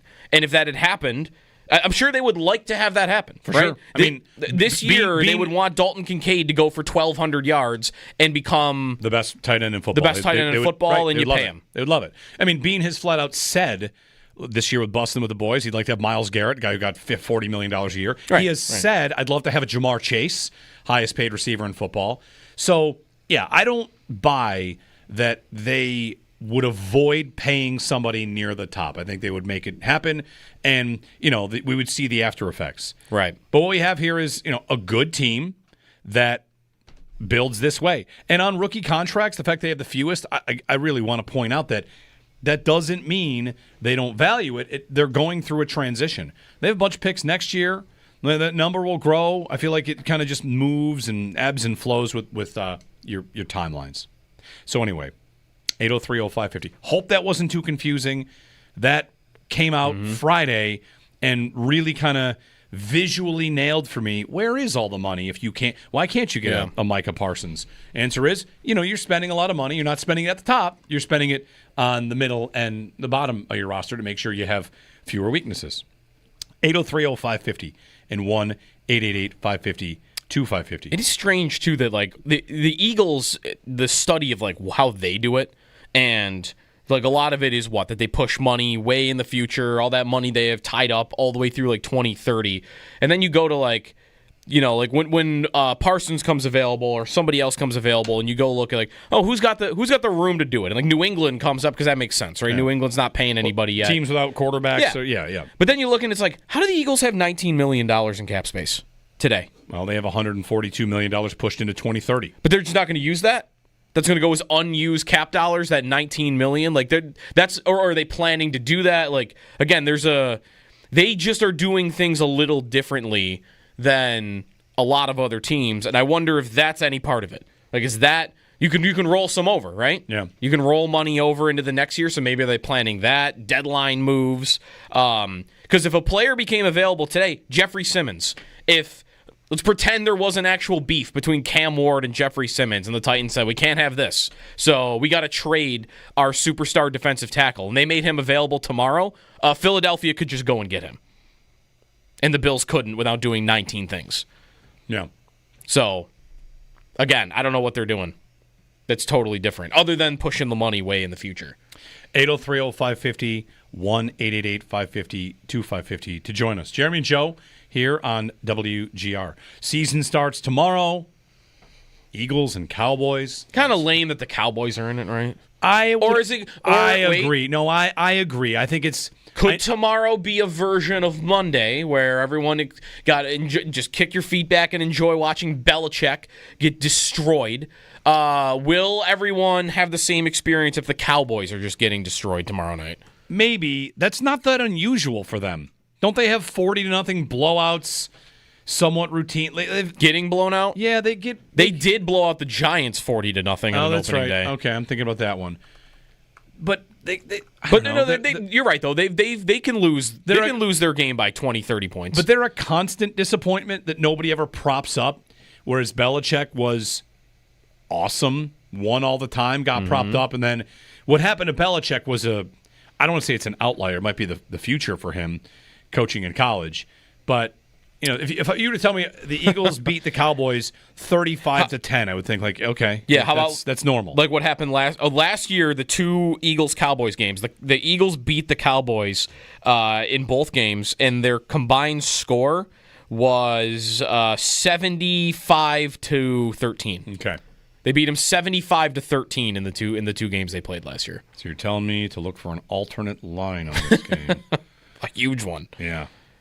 Now, Prescott will be playing in this game, and I think he missed one of those Eagles games last year, but he didn't miss the other one. The Eagles are 8.5-point favorites. 8.5-point favorites. 8.5. I think it's the biggest of the week. Of week one? And now that I'm looking, Prescott actually missed both those Eagles games last year, so that would make sense as to how that happened, that they lost by that much. I wish we had a little bit of a better opponent. For the first game? Yeah, for Philadelphia. Chargers, Chiefs is Friday from Brazil. Look, I'm more excited for that game. Yep. Are you also? I have a more vested rooting interest in that game. Of course. Are you excited for that game, or are you dreading that game? No, I'm excited. I'm excited now. I'm gonna build myself up. I'm gonna think that the Chargers can win that football game. Well, but by Friday night, I already know that I don't think it yet, but I'm already getting there. Yeah, that's where I am ready for football season. I don't know if my body is ready for the Chargers have a chance for a game-winning kick with 10 seconds left, but they got called for an unsportsmanlike something pushed out of range, and the Chiefs have won. My brain couldn't even come up with the most annoying scenario on the spot there. Quentin Johnston is running in for the game-winning score untouched, and he drops the football, trips and fumbles out of the end zone, and the Chiefs win, and that's what the Chiefs do. I'm not ready for that. I don't want to get one of those until at least week 5. Mm-hmm. I'd rather the Chiefs win by 60 than they win something stupid. Maybe that's not true. No, then I'd be afraid. That's right. I don't want that. Chargers and Chiefs. I'm ready to be Charlie Brown kicking the ball and having Lucy pull it away again. I'm ready for it. Because I'm wanting to kick that ball 1,000 yards, which is just give me a Chargers win on Friday night. And even more than that, just have the Chiefs look like they looked last year. Let them look pedestrian on offense. Like it's hard for them to move the football. Yeah. Well, that's what I really want to see on Friday. That would be the last 2 years for them. They've been bad on first and second and miracle workers on third. And how much should I really expect that to be different this year? Right out of the gates. What's different? They don't have Rice for week 1. Right. They have Tyquan Thornton. Right. What's different? They're returning pretty much the same defense and the same offense, except they have a better left tackle. They have a better left tackle. Left tackle has been changed. And everything else is the same. Yeah. Worthy could be different. Could Worthy be so much better in year 2? I guess that could happen. Yeah. If you're expecting a Coleman jump, then maybe you should expect a Worthy jump. So I didn't tell you yet why the NFL's not going to have this Charger-Chief game next year, right? The Brazil game? Okay. Not yet. So ProFootballTalk.com. There will be no Friday game next year as part of opening weekend, according to the NFL. And you can decide whether or not you believe them right now or not. So the NFL, according to Pro Football Talk, has taken advantage of the language of the Sports Broadcasting Act of 1961. There's a loophole, and the loophole does not apply next year. The Sports Broadcasting Act of 1961 bans Friday or Saturday games for the NFL, but it does not activate until the second weekend in September. So last year and this year, right? Last year and this year, NFL games are on the first weekend in September because the way the calendar falls, September 1st is Monday. Yeah. Last year, September 1st was Sunday or whatever. It was close enough where football happened on the first weekend. Right. So because of that, if Labor Day is on September 1st, 2nd, or 3rd, the first Friday of the NFL season lands on the first Friday, not in the second weekend where the SBA blocks the NFL from broadcasting. Oh, okay. The question becomes, will they say, who cares? We like it enough. I can't imagine they're just going to give it up. You've had Friday primetime to open the season. You're just going to say, only every couple years we're going to do that. But that's the story. Next year owners could decide, well, who cares? We're just going to do what we want. Because the first Friday of the regular season could be treated like Black Friday. The SBA, the Sports Broadcasting Act, why is the Black Friday game allowed to be in there? It's early enough in the day. It doesn't hit at night. Yeah. There's a Friday night, lights out. So the NFL has been kind of finding loopholes to get their games on Fridays, like this one coming up with the Chargers and the Chiefs. Mike Florio at Pro Football Talk also points out the NFL's also said that they won't play on Christmas if it's a Tuesday or Wednesday, and they went ahead and they did it on a Wednesday. So again, like it says that they can't broadcast the game. It says that the Sports Broadcasting Act says you cannot have a Friday night game in the second weekend of the year. What I'm wondering is, like, are they going to get another loophole, another stream? Like, yeah, are they going to say, hey, YouTube, we're not broadcasting it? It's not on television. That's a good question. I mean, 1961, I don't know what the language of that is, but right. So as of right now, there is no opening weekend Friday game scheduled for next year. Okay. You want one? Yes, of course. So do I. Yes, I do. I'd like one tonight, but we can wait till tomorrow. Oh, Wednesday night game? Can they do that? Instead, hey, we're not going to have a Friday game, we're going to have a Wednesday game. Wednesday, Thursday? Yeah. I mean, if you're doing Australia, you're going to want to do that game and have enough time between that game and week 2 and to give a team a week and a half. But they're not going to put an Australia game before the NFL kickoff season opener, right? I don't know. It's a tradition, kind of. Not kind of. I mean, they always have the NHL, the Thursday night as the Super Bowl. That's the opener of the season, and the Super Bowl champ gets it. Like, imagine, maybe you wouldn't be, but let me ask. The Bills win the Super Bowl next year. All right, ready? I'm going to ask if you're mad about anything after that sentence. I am not mad. The Bills win the Super Bowl next year, and you find out months later, you guys won the Super Bowl next year, but we're going to do Rams-Seahawks the night before you get to open the season. Don't care. You wouldn't care. Do not care. The NHL had games in Prague during the regular season, and then they come home and have the NHL first game. Baseball does this too, don't they? Couple regular season games in Japan. And then they come back to spring training. Right. And then start the season like weeks later. So I don't know how they'll make the Australia game work, but we could see it before the kickoff. The Rams are the team going to Australia, right? Yes. And then we don't know their opponent, obviously. We do not. Okay. 803-0550. Sal, when we return, big day today, injury designations ahead of the first game against the Baltimore Ravens. We'll get Sal's take on Gabe Davis coming back as well. We'll hear from the Bills on this too. So coming up, Sal, here on WGR.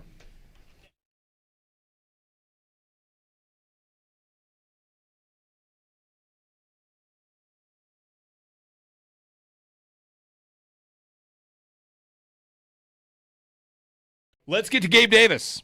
who I scored $15 from you three on because he's the former Bill, future Bill, that is back. Gabe Davis is on the practice squad. Yep. So, Initially on the practice squad. He's rehabbing an injury and on the practice squad. Yeah. And what's anybody... 803-0550. For all the talk about Gabe Davis as a polarizing player, phone lines are available. Anybody want to call up and tell us how polarizing he is one way or the other? I do not think Gabe Davis is a very polarizing player. I think Gabe Davis, we all kind of know who he is and what he does. The polarizing part about Gabe Davis is how the Bills handled his time here and whether or not he was good enough for the role that they elevated him to. Because when he left, I don't remember an awful lot of, they're going to regret this. It was a little bit of, well, too expensive, don't want to pay that, it's fine. So I feel like it's a lot like Tyrod Taylor, which is, there's not some great debate here. We know exactly how good he is. The debate is, should he be elevated to this spot where he's a franchise quarterback, or must you move on? And what should the Bills do? And there might have been, people on the ends firing back and forth at each other, but most of the people are in the middle thinking like, no, he's pretty good, but this isn't your long-term answer. So I don't think Davis is polarizing. I think the conversation around him and what the Bills asked him to do and trusted him to do, that is where it gets kind of, spicy. Yeah, I mean, there might be some polarization as to how valuable what he does is, right? And he's out there all the time on the field. He did put up, if you think Matt Collins had a big year last year, then Gabe Davis has had 4 of them. Monster years. Because he's cleared what Matt Collins did last year in yardage and even touchdowns. Yardage by 200 plus every single year he played for the Bills. So I think there's a little polarization. I still see some people out there that think he's a really good wide receiver. I think most probably know he's not.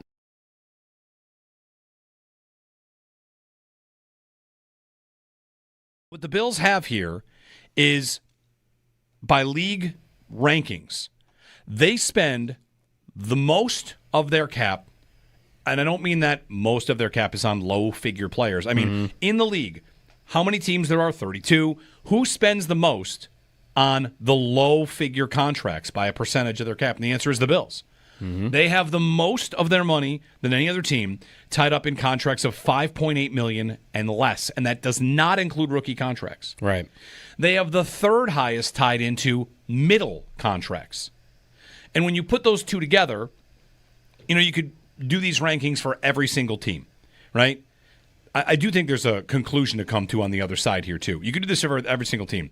But what I decided to look at was, all right, what do the Chiefs do? What do the Eagles do? What do the Ravens do? Those are the 3 teams that I'm just top of mind thinking about. Yep.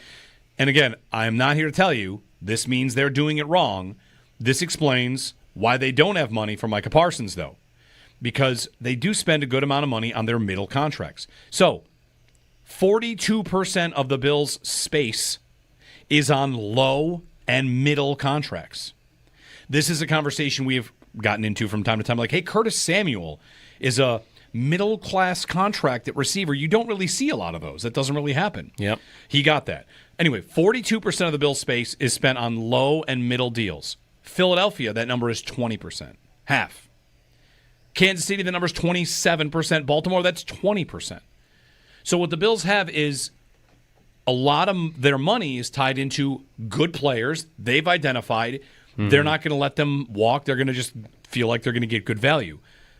The final piece of this is the Bills this year have the least amount of cap on rookie deals. Right. There's an easy explanation for that. Some of that's just going to be timelines. What was this offseason about? 5 guys on rookie deals just got extensions. They all got moved into the middle and the high figures. It's Shakir, it's Bernard, it's on and on and on.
Game week for the Bills means Wednesday practice and an injury report later on today. The first official injury designation of the season for many players, including Tre'Davious White. We'll see what he's listed at a little bit later on. Also get some media availability. Sal Capaccio joins the show to talk more about Bills practice and the Ravens game coming up next. For Baltimore, I'll be watching Isaiah Likely, Patrick Ricard, Jair Alexander, amongst others. Gabe Davis reportedly signing with the Bills. Adam Schefter reporting that initially he'll come to the Bills on the practice squad as he's working his way back from a meniscus injury that he dealt with last year in Jacksonville. Around the NFL, Stephon Diggs will play for the Patriots in Week 1, coming back from a torn ACL. U.S. Open tennis, Jessie Pegula advances to the semis. She will play tomorrow. Time at this point, though, is TBD. Those are your Paddock Chevrolet sports headlines. Paddock Chevrolet celebrating 90 years of being your hometown dealership.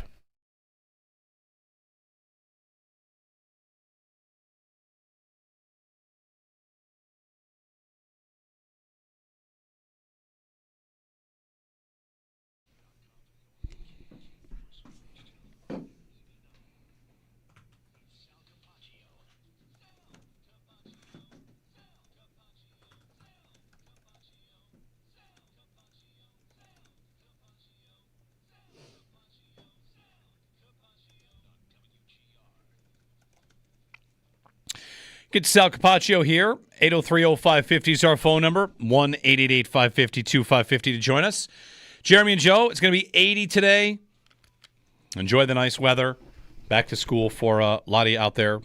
Kids, families, and Mr. Sal Capaccio in that mix, your son. Back to school, right, Sal? Back today, tomorrow? It's the routine's got to change up. Tomorrow, yeah, same with us. Well, a lot of kids went back yesterday. I think maybe some today, but I think yesterday or tomorrow is the day pretty much around Western New York. Tomorrow for us. Yeah. Well, means the start of football season, among other things. It's busy roads, school buses out there. So, of course, yes. Keep an eye out for kids at bus stops, all that kind of stuff.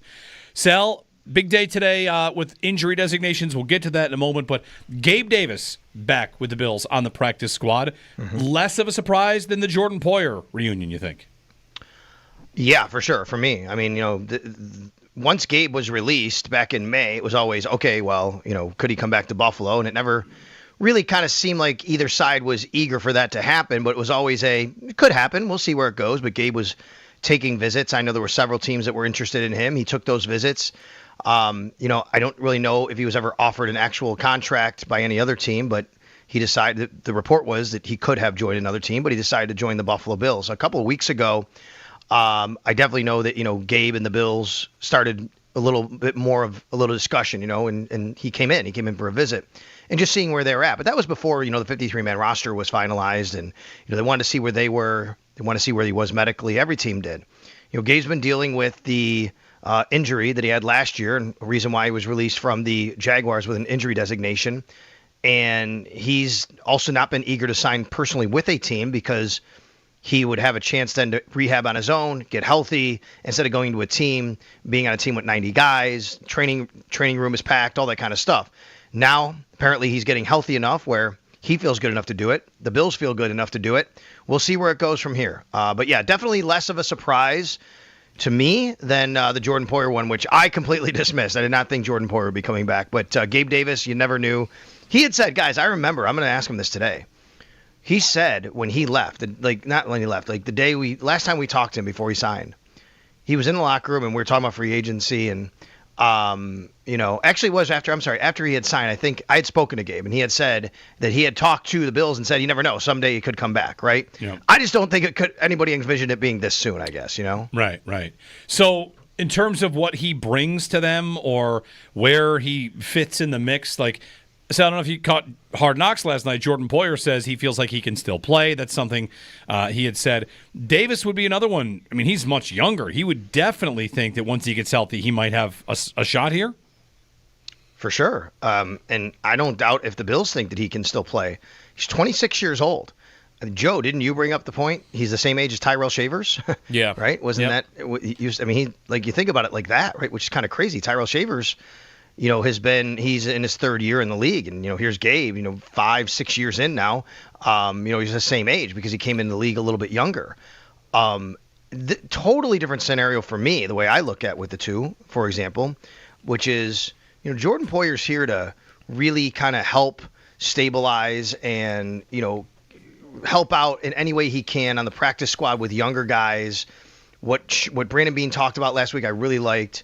Way he conducts himself in the film room, watching things, seeing things that other guys may not have seen. Hey, he can draw back from when they played this other team before. Because he's a wealth of knowledge.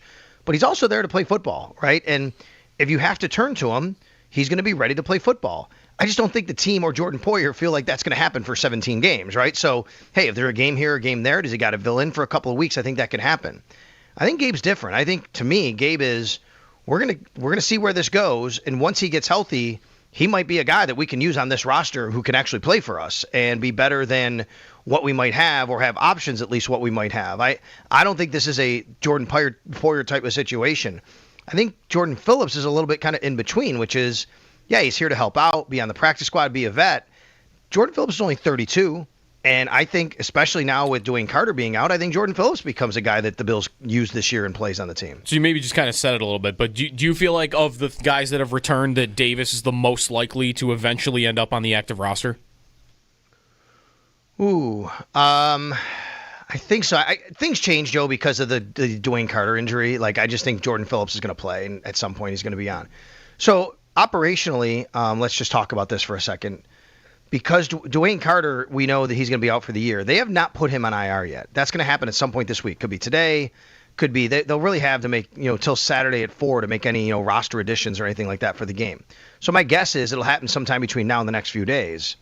Once they put Gabe Davis Dwayne Carter on IR, they will have an open roster spot. Now, the question is, do they use Jordan Phillips? Do they use Zion Logue? Do they sign one of them? Or do they add somebody from another position group? I wouldn't expect to be Gabe Davis right away, but it could be anybody, any other position group. And then maybe they elevate Jordan Phillips, elevate Zion Logue as they kind of go through that process each week until Larry Ogunjobi is back. So I guess, Joe, it's a long way of me kind of answering that. I just think there's a lot of options and possibilities here because I think Jordan Phillips is going to play, but I do think that Gabe Davis has a really solid look to play this year on the 53, yes. What do you think that looks like? If he's playing, how he would fit in the mix without maybe even needing to say who would be, on the outside looking in, whose job he would take.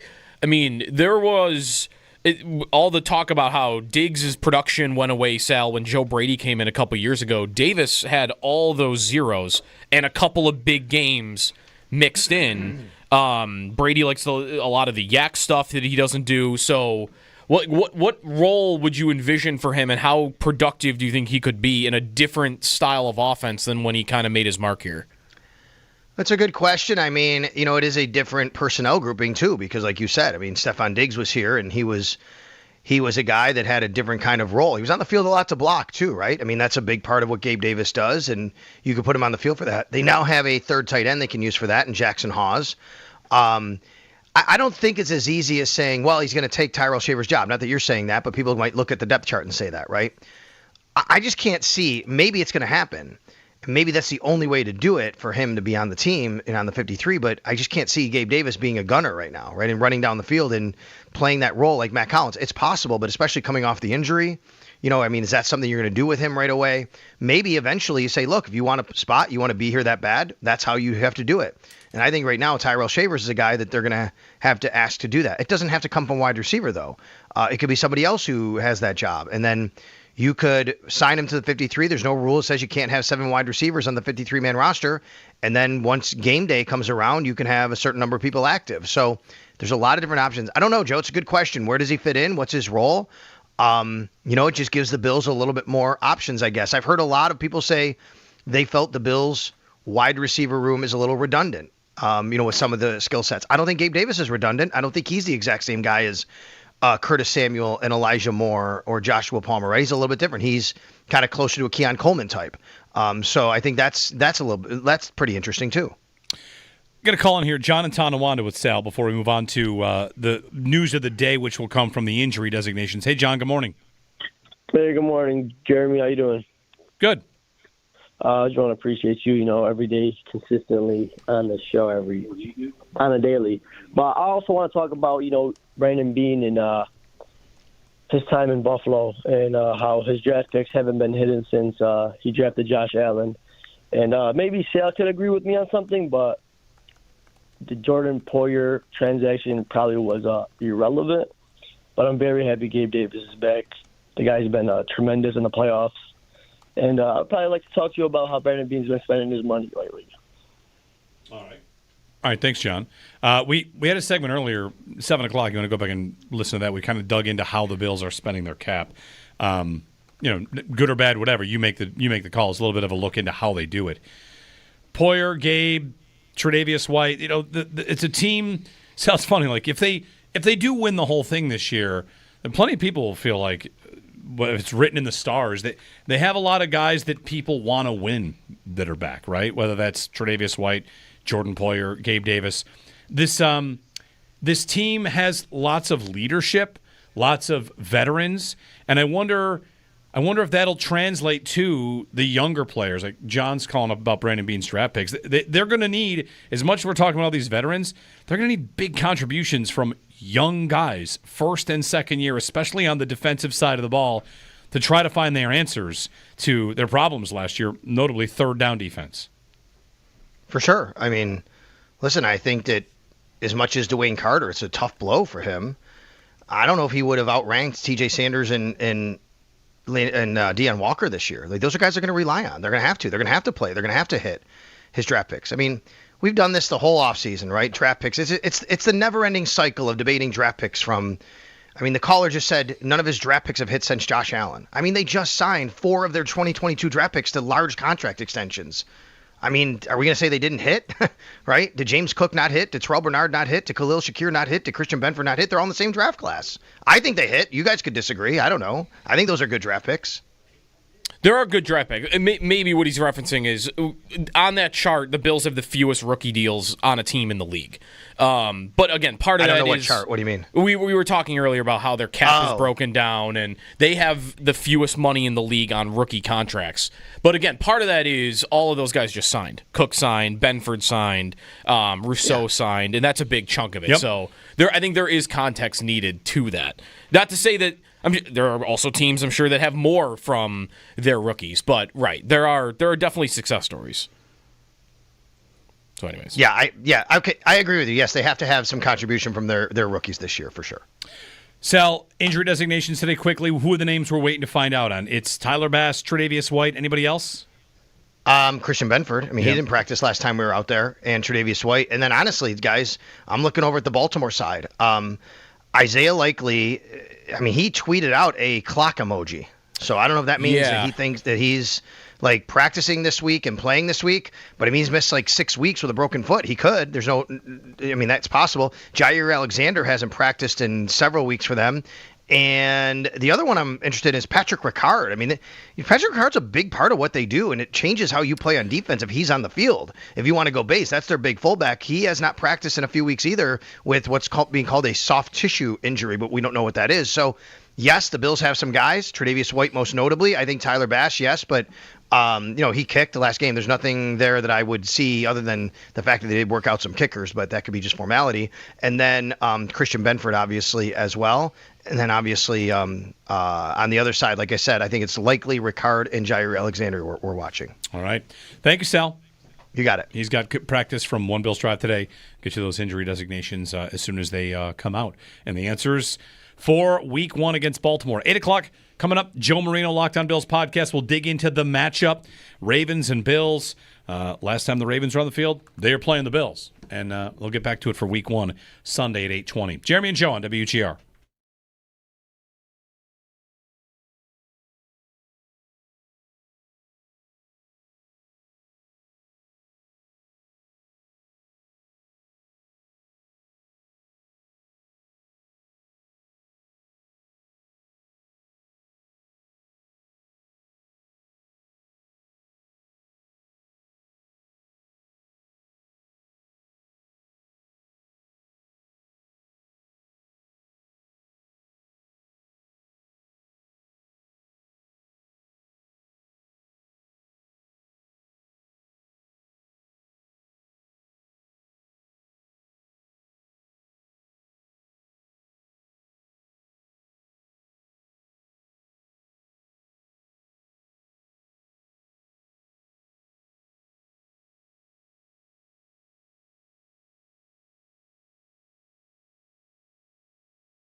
What the Bills have here is by league rankings, they spend the most of their cap, and I don't mean that most of their cap is on low-figure players. I mean, in the league, how many teams there are? 32.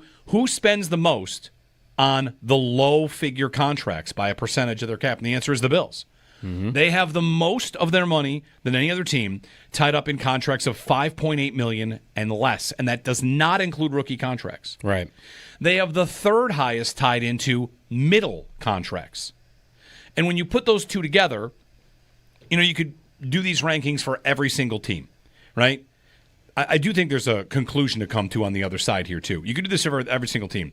But what I decided to look at was, all right, what do the Chiefs do? What do the Eagles do? What do the Ravens do? Those are the three teams that I'm just top of mind thinking about. Yep. And again, I am not here to tell you this means they're doing it wrong.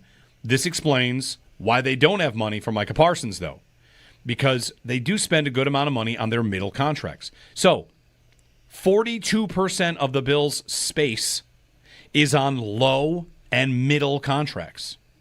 This is a conversation we have gotten into from time to time. Like, hey, Curtis Samuel is a middle-class contract at receiver. You don't really see a lot of those. That doesn't really happen. Yep.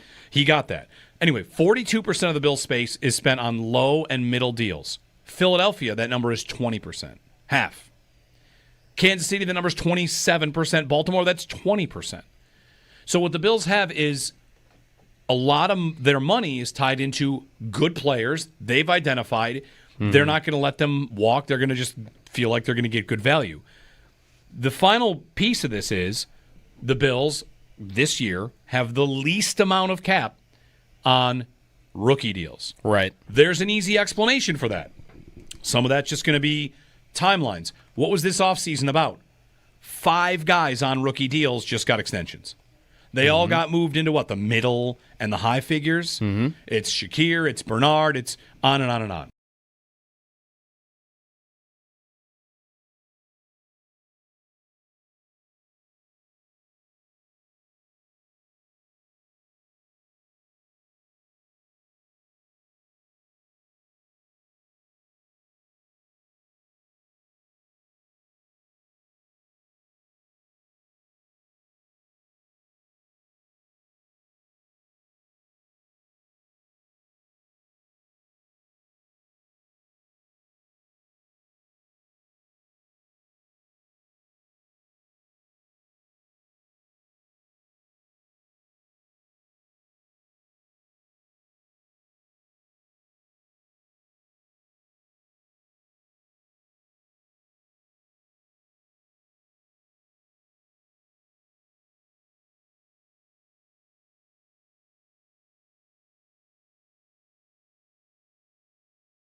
Hey, if you're free Friday, stop out to Rally House on McKinley Parkway this Friday from 3 to 5. I'll be there. If you're looking for the Bills' best gear in town, head to Rally House. Most outrageous selection of Bills merch anywhere. Jerseys, sideline gear.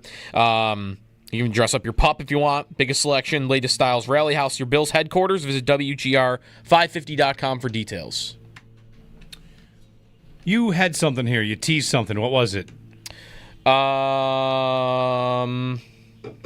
It wasn't waivers in our former Bill, future Bill draft. Was it? It wasn't this Kawhi Leonard story that's breaking on the internet right now? That an NBA team circumvented the cap by giving him a $28 million no-show job? Yeah, by creating a fake LLC tree planting company that paid him $28 million. They created a fake company to give him $28 million to get him to go to the Clippers. Wonder if anybody should ever look into the Patriots for that over the years. The TB12. This is from the Pablo Torre Finds Out series, which is now, I guess, part of The Athletic. I need that guy looking into that. The TB12 locker room stuff where he's making teammates pay him. That needs to be the next subject, I think, on that show. 803-0550. I mean, I think they probably lose. I don't know what'll punishment be. Part of it is if there's how many owners do this. Because if there's a bunch of owners that do this, they're not going to want to see anything come of this. They might even suppress the story. It probably happens all over sports. Yeah. I don't know to this degree. I don't know if you've got owners creating fake companies, but maybe. Quick Mike Vrabel comment on Bill Belichick's coaching debut. He had a kind of a little shot. You coach in college. Takes a while, don't you think, to get a program going? Vrabel. I don't know. Urban Meyer won 12 of his first 12 games at Ohio State. Didn't take him long.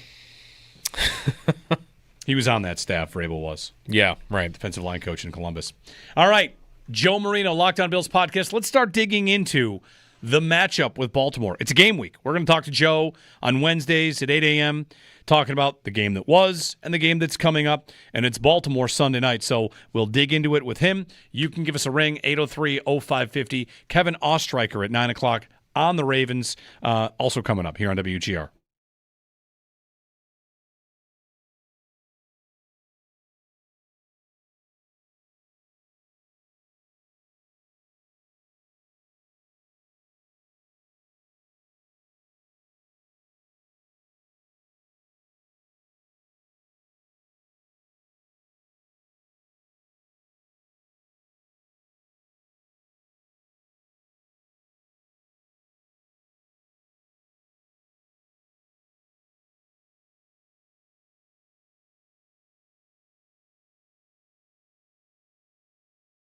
I don't know if you caught Hard Knocks last night. Jordan Poyer says he feels like he can still play. That's something he had said.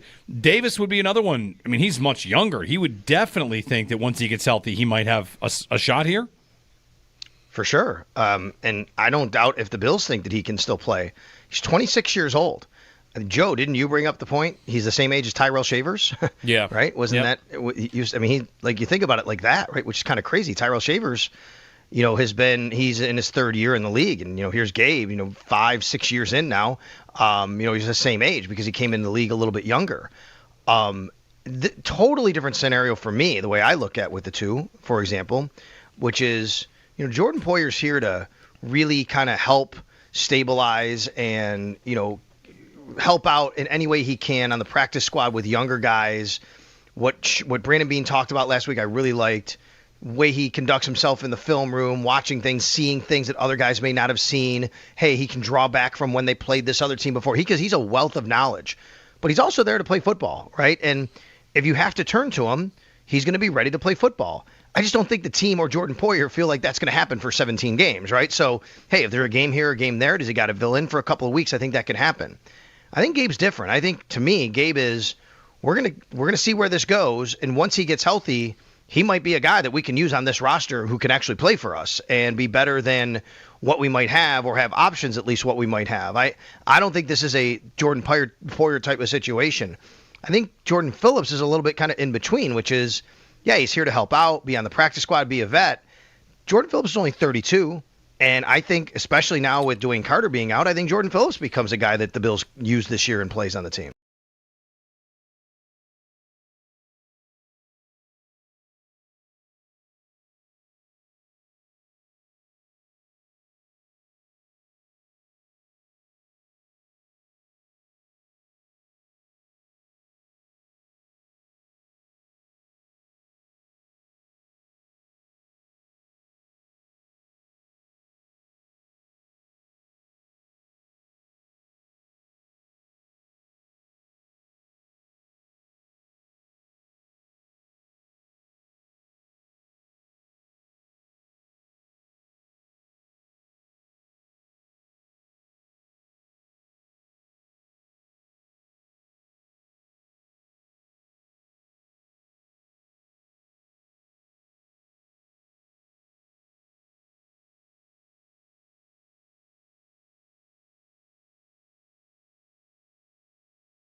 First practice day for the Bills, getting ready for the Baltimore Ravens on Sunday Night Football.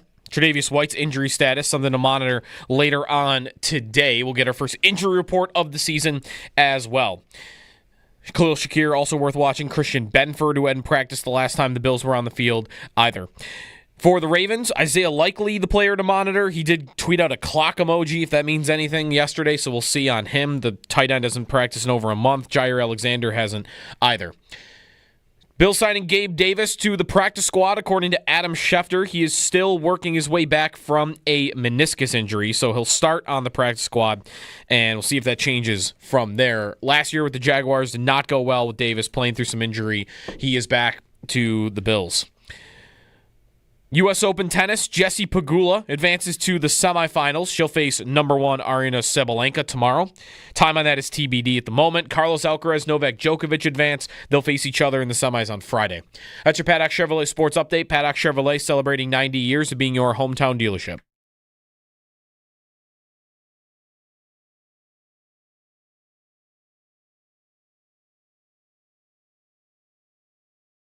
We would always want anybody who's been a Buffalo Bill to feel welcome to come back, and they have wanted to come back, which I think says a lot. The other piece is you have to be a little bit careful from an evaluation standpoint and be objective of, are we being a little biased in saying, hey, okay, yeah, we know this player, but check yourself and making sure, hey, is this the right move for us, whoever it is? Because it's real easy to go, this felt good before, but what's most important for our team is it best for us now? Who the player is now as opposed to who they were whenever the player left here.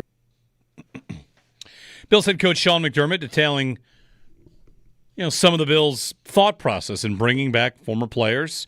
Jordan Phillips, Jordan Poyer, Gabe Davis, all on the practice squad right now ahead of the Baltimore game. Injury designations coming out later today as the Bills get to practice. The same true for Baltimore. We'll dig into Bills-Ravens with Joe Marino, the Locked On Bills podcast, the Locked On First Read podcast, Locked On NFL Scouting. Bills Squad with me and Jerry Ostrowski, thejoemarino.com. He's a grinder. He does it all. And now we're going to get a take on Gabe Davis. Joe, good morning.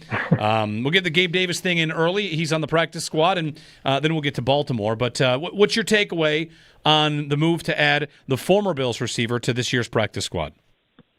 Well, good morning, guys. And it's good to be here in week one, and obviously another reunion. Gabe Davis back in the mix. And I think for the timing and what the expectation should be for Gabe Davis, it makes sense to me. It's not like the Bills signed him, months ago and gave him a lucrative deal and said, hey, you're going to be a focal point of our passing game. It's the exact opposite of that. It's a September signing to the practice squad as the 9th receiver on the team. And so I don't really see the harm. I know that there's some people with some big opinions on this, but I think you can do a whole lot worse than your 9th receiver being Gabe Davis. And as he works back from this meniscus injury, if you need him somewhere this season, it'd be nice to have in your back pocket. But that's all it is. I think it's just about being able to strengthen your depth in case you need it. And I don't see that as a bad thing. So, again, my issues with Gabe Davis were if he's a top option for your passing game, and there's nothing about this move that signals that that's the intent. If he were to play, Joe, because that's where I am. I mean, I think he, at that age, is going to want to play. And if he does, I guess going back to what the Joe Brady offense was at the end a couple of years ago and now what it's kind of morphed into, if he were to see the field, what would it look like to you? Well, I think that's a fair call out, Joe. I mean, it's a 26-year-old receiver that last year was signed to a pretty big 3-year deal with the Jaguars. And I think that's why it's important to look at this from Gabe's perspective, too. And let's just be honest, he probably didn't have a lot of opportunities. This is an injured receiver that I think has been underwhelming for the last 2 seasons. And, teams weren't lining up to give him that opportunity. And I think that says a lot about where his market was truly at, that it resolves to him coming back on the Bills practice squad. And so I think that Gabe probably took the opportunity that he had. And we've seen players spend a year in Buffalo and not even do anything. And then they get more opportunities. You think about a Mitch Trubisky and what happened there, Deontay Hardy, Trent Sherfield. These guys went on to go have opportunities in the future. And I think for Gabe, it's probably more than anything a rehab year, not only for the injury, but maybe for his overall projection as a player moving forward. And so I think this is just what it came down to for Gabe. He met with the Giants. He met with the Steelers. Those were better opportunities. They didn't offer him anything, and this is where he's at. Joe Marino, Locked On Bills podcast, joining us here on WGR and on the Western Hotline. Joe, in our conversation yesterday on the Bills Squad show about Bills and Ravens, thought you had an interesting kind of opening remark about this matchup. It almost feels like you want to warn people ahead of time to not get too invested in what the Bills defense does because of the matchup, because of the challenge. There's a lot of factors here, but basically don't write the book on the Bills defense on Monday at 8 a.m. Yeah, and I feel like we're going to want to. The Bills have obviously been intentional about upgrading a lot of components of their defense, whether that's personnel or coaching. And, you get this Ravens team. And, yeah, I think you did a lot of this with the Ravens in mind. And, right, you got to be this defense that can beat Baltimore, that can beat Kansas City in the playoffs. So, yeah, that's certainly part of it. But, talk about just terrible timing. You're talking about a week one matchup against Baltimore that has a ton of continuity. They got a new left guard, and they added DeAndre Hopkins. Outside of that, everything's back. And you're talking about a team that scored 31 points per game, number one in EPA per play. However you want to measure offense, they were amazing. Number one in the red zone, number three on third downs, most passing yards per passing down, most rushing yards per rushing down. This team is awesome. And you have a Bills defense that's coming in here. They're young on the D-line. It's game one. We don't know who Dak's playing CB2, and even if it is Trey White, you're not super comfortable there. Who knows what Cole Bishop's going to be, especially in week one. So it's just not, to me, a great measuring stick, but it's going to be. It's going to be a measuring stick for where this Bills defense is. And, you don't even get Michael Hoyt and Larry Ogunjobi for 6 more weeks. And so I would just look. I think the Bills have a great chance to win the game. The Bills have won 3 of the last 4 against Baltimore. But if this is going to be the talk is, how the success of the defensive moves this offseason will not be fully answered in week one, and I think that's the right word, caution. I think we need to be cautious against allowing ourselves to do that. The Bills are going to lean heavily on some younger players, in part because of some of the players you just mentioned are going to be out. We'll see what happens with Tre'Davious White, but Deion Walker, TJ Sanders, what are they in for this week? A bit of a trench matchup, what Baltimore offers up there, dealing with Lamar Jackson, dealing with Derrick Henry, the young defensive tackles that are going to be called upon. What awaits them? Yeah, it's an interesting part of this game, and obviously the Bills are going to rotate. Ed Oliver will probably play 65-70% of snaps. Daquan Jones will be around 50, but then you've got a lot of snaps that are there for the taking, and I assume that Walker and Sanders will get a good amount of them. Obviously, we know that there's a dynamic run scheme here with Baltimore. They show up with 200 rushing yards basically every week, and it's a tough assignment, and we know about Lamar Jackson and Derrick Henry and the skill that they have, but when you look at this interior offensive line, I think they've got a top 3 center in the game in Tyler Linderbaum. He's interesting. He's like barely 300 pounds, super athletic, but he's a very, very multifaceted blocker with what he can bring in space, what he can bring in the run game and in pass protection. But then the guards on either side of him are where they might be a little shaky for Baltimore. Their left guard, Andrew Voorhees, was a 2023 7th-round pick. He played like 250 snaps last year, and he's taking over for Patrick McCarry. So that's a new starter for them. You feel like that should be an opportunity for the Bills to maybe have some matchup advantages. Then at right guard, it's Daniel Faalele, who started his career at right tackle, kicks inside the guard. He's like 400 pounds. He's massive, just this big mauling dude. But what do the Bills have? They have quickness with their defensive tackles, and hopefully you can stress that movement ability of Faalele, who, look, for 400 pounds, he moves well, but he's still really, really big. And so you have 3 unique interior offensive linemen, and hopefully the Bills can find some matchup wins there, and ultimately put this Ravens offense in a situation where they're not always on rhythm, right? You got to get them out of that rhythm, get them in some long and late downs, and hopefully the Bills can get some wins up front based on some of these matchups. Joe, I was looking earlier that the 36 snaps that Taron Johnson played on defense in the playoff game were the fewest that he had played for the Bills in a game he didn't get hurt in years. Still, it was still over 60%, but that's not as high a rate as you normally see. And here's this likely injury, and even Pat Ricard is banged up. I wonder what you think about how the Bills will use Johnson, something we talked a lot about before that playoff game, and whether or not those injuries could even impact how much they use him, given what Baltimore does.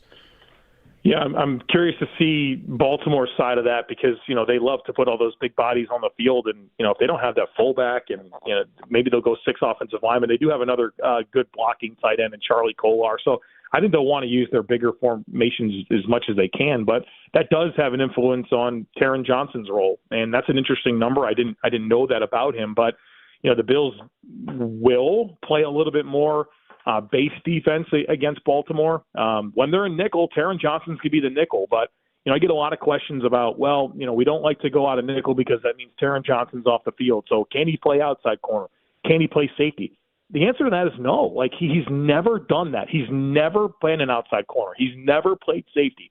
The Bills have told us through their history, when they go base defense, a linebacker comes in, Taron Johnson comes out. And so when the Bills are in nickel, Taron will be on the field. When they're not, it'll be Dorian Williams or whatever different sub-packages they go into, whether that's Cam Lewis as a dime player or what the situation is going to be. But I think they want Taron on the field as much as possible, but that does mean that they have to be in that nickel defense. And to what degree did that work, too? Like, would you think the Bills will say that, hey, we sold out to stop the run, we took Henry out of the game, but we kept him in check, and that we should run that back as a strategy?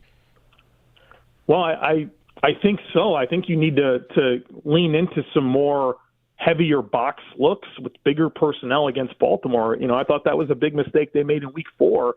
Now, obviously, the second level of that defense was Balen Spector, Dorian Williams, and Cam Lewis. Like, can we be honest about that week 4 matchup and who the Bills didn't have and who was on the field? They were a lot better when it came to the divisional round game. But I think what you have to do is force Lamar Jackson to be the player that beats you throwing the football. And he certainly can. I'm not saying that Lamar Jackson's not a good thrower. But you cannot sit there and just play light boxes and get run into oblivion by Baltimore because they can't do that. And so I do think that loading up on the box, playing some heavier personnel is going to give you your best chance to try to bottle up that run as best you can and say, hey, if you're really going to beat us up, it's going to be because Lamar Jackson makes special throws. And I think you have to live with the variance that could exist within that. To that point, Joe, what I wanted to ask you was, which, if you have an answer to this, it might not be a very specific answer, but which positional group do you feel like Lamar challenges the most? I feel like I'm remembering Lorenzo Alexander saying eye discipline however long ago, or maybe it's somebody else. Is it the safeties? Is it the linebackers? Is it the corners? Is it the edge rushers who have to stay in, maintain, contain? Like, which group do you feel like has to have the biggest game for the Bills to make sure that Lamar does not pick them apart, does not beat them the way he can? Yeah, I can certainly say every position, but I know that's not what you asked. I think I would want to bring up the edge group because this is the group of players that they have to contain. They cannot get too far up the field on their rush. They cannot go inside and not finish. And if that happens, and you create these escape outlets for Lamar Jackson to then have more time to look down the field, which obviously he can make those throws, or run, which obviously he can make those plays. And I think those are the players that it really comes down to, being disciplined with your edge rush. And you want to get after Lamar, but there's that risk reward of, hey, he's hard to tackle. And so I think it puts a lot of stress on playing under control, being disciplined, but also go try to make plays. And I think the edge group is the position group that's under the most stress. But look, you're talking about having to defend 2 plays a lot of times, the first play and then the second play that Lamar is able to extend, and that just puts stress on everybody. But I think at the top of that list is the edge group. What level of confidence will you have if Tre'Davious White is looking like he won't play? I'm concerned regardless. If Trey's available, I think that's helpful because I think he's probably the Bills' best option. But, he's going to be really challenged to tackle and play the run, and that's never been Trey White's strength, even in his prime. And then if it's not Trey White, you have an inexperienced player, probably, right? Jamarcus Ingram, maybe even Dorian Strong. I'm not ruling out Dane Jackson. And those players probably won't be as good as in coverage as Trey White. So I think you got a challenge to overcome there. And I think you'll have to scheme up ways to help there. You have to shade your safety to that side. You probably need to make sure that there's extra run support to that side as well. It's definitely an area of concern for the Bills in this game. On the offensive side, Joe, I know you're bullish on Dalton Kincaid this year. And here we go. It feels like it's been a bit of a quiet preseason for him, right? He had a little bit of a knock here and there, but here we go. Year 3 for him. I feel like the Joe Brady continuity could be a big part of this. Allen has actively said he needs to be better for Kincaid. And now a second straight year in this offense, and maybe, and I don't know, they're less trying to find an identity as they are kind of spreading their legs, stretching their legs, I should say, stretching their legs and getting comfortable in what they are. Can Kincaid find what Bills fans have been looking for from him? Well, I think he's got the skill set to do it. He's got 2 years in the league. I've got 2 years of really good separation data. I've got 2 years of elite yards after catch data.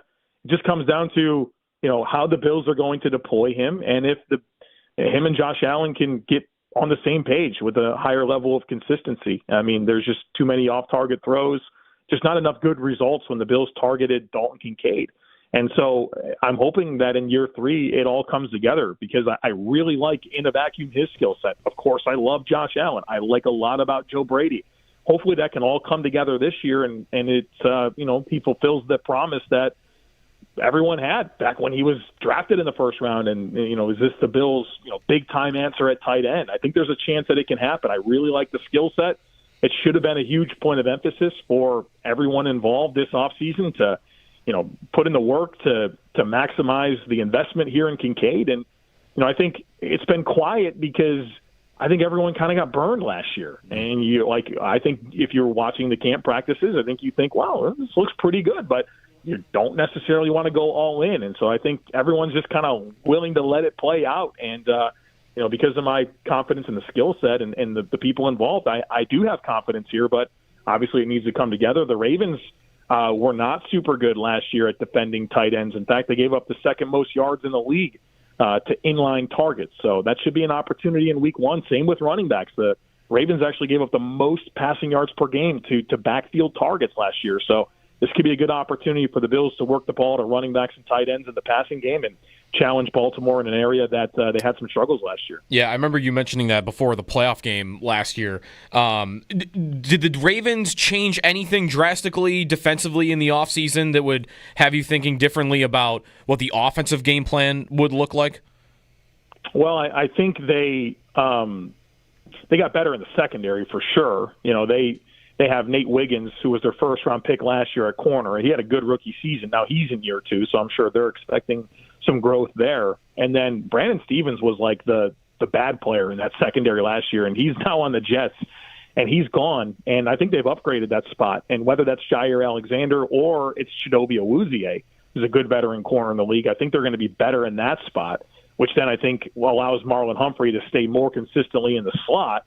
And then they get Malachi Starks, who I think very highly of at safety with their first-round pick to go with Kyle Hamilton. I think they're a lot more sure and a lot more experienced with what they have in their secondary this year. But I think where you probably have an opportunity is that linebacker next to Roquan Smith. It's going to be Trenton Simpson, who was a third-round pick in 2023. He was benched last year for performance, and he's staring at the opportunity again to step in there. And I think that's the player that you want to put under stress, whether that is the tight ends or the running backs, and dare him to be a guy that plays a whole lot better than he's shown to this point in his career. So I think they're a lot better in the secondary. They might not have quite as much depth with their down linemen up front, but that linebacker 2 spot is definitely an area that you can exploit. Joe Marino of the Locked On Bills podcast. You can subscribe to Locked On Bills podcast wherever you get your podcasts and give them a listen on the regular. Joe will chat every Wednesday. Good luck this season, I guess, to all of us, On ESPN right now, they're asking which team needs it more, Bills or Ravens. And I don't know if I have an answer for that. I would say the Ravens, based on the schedule.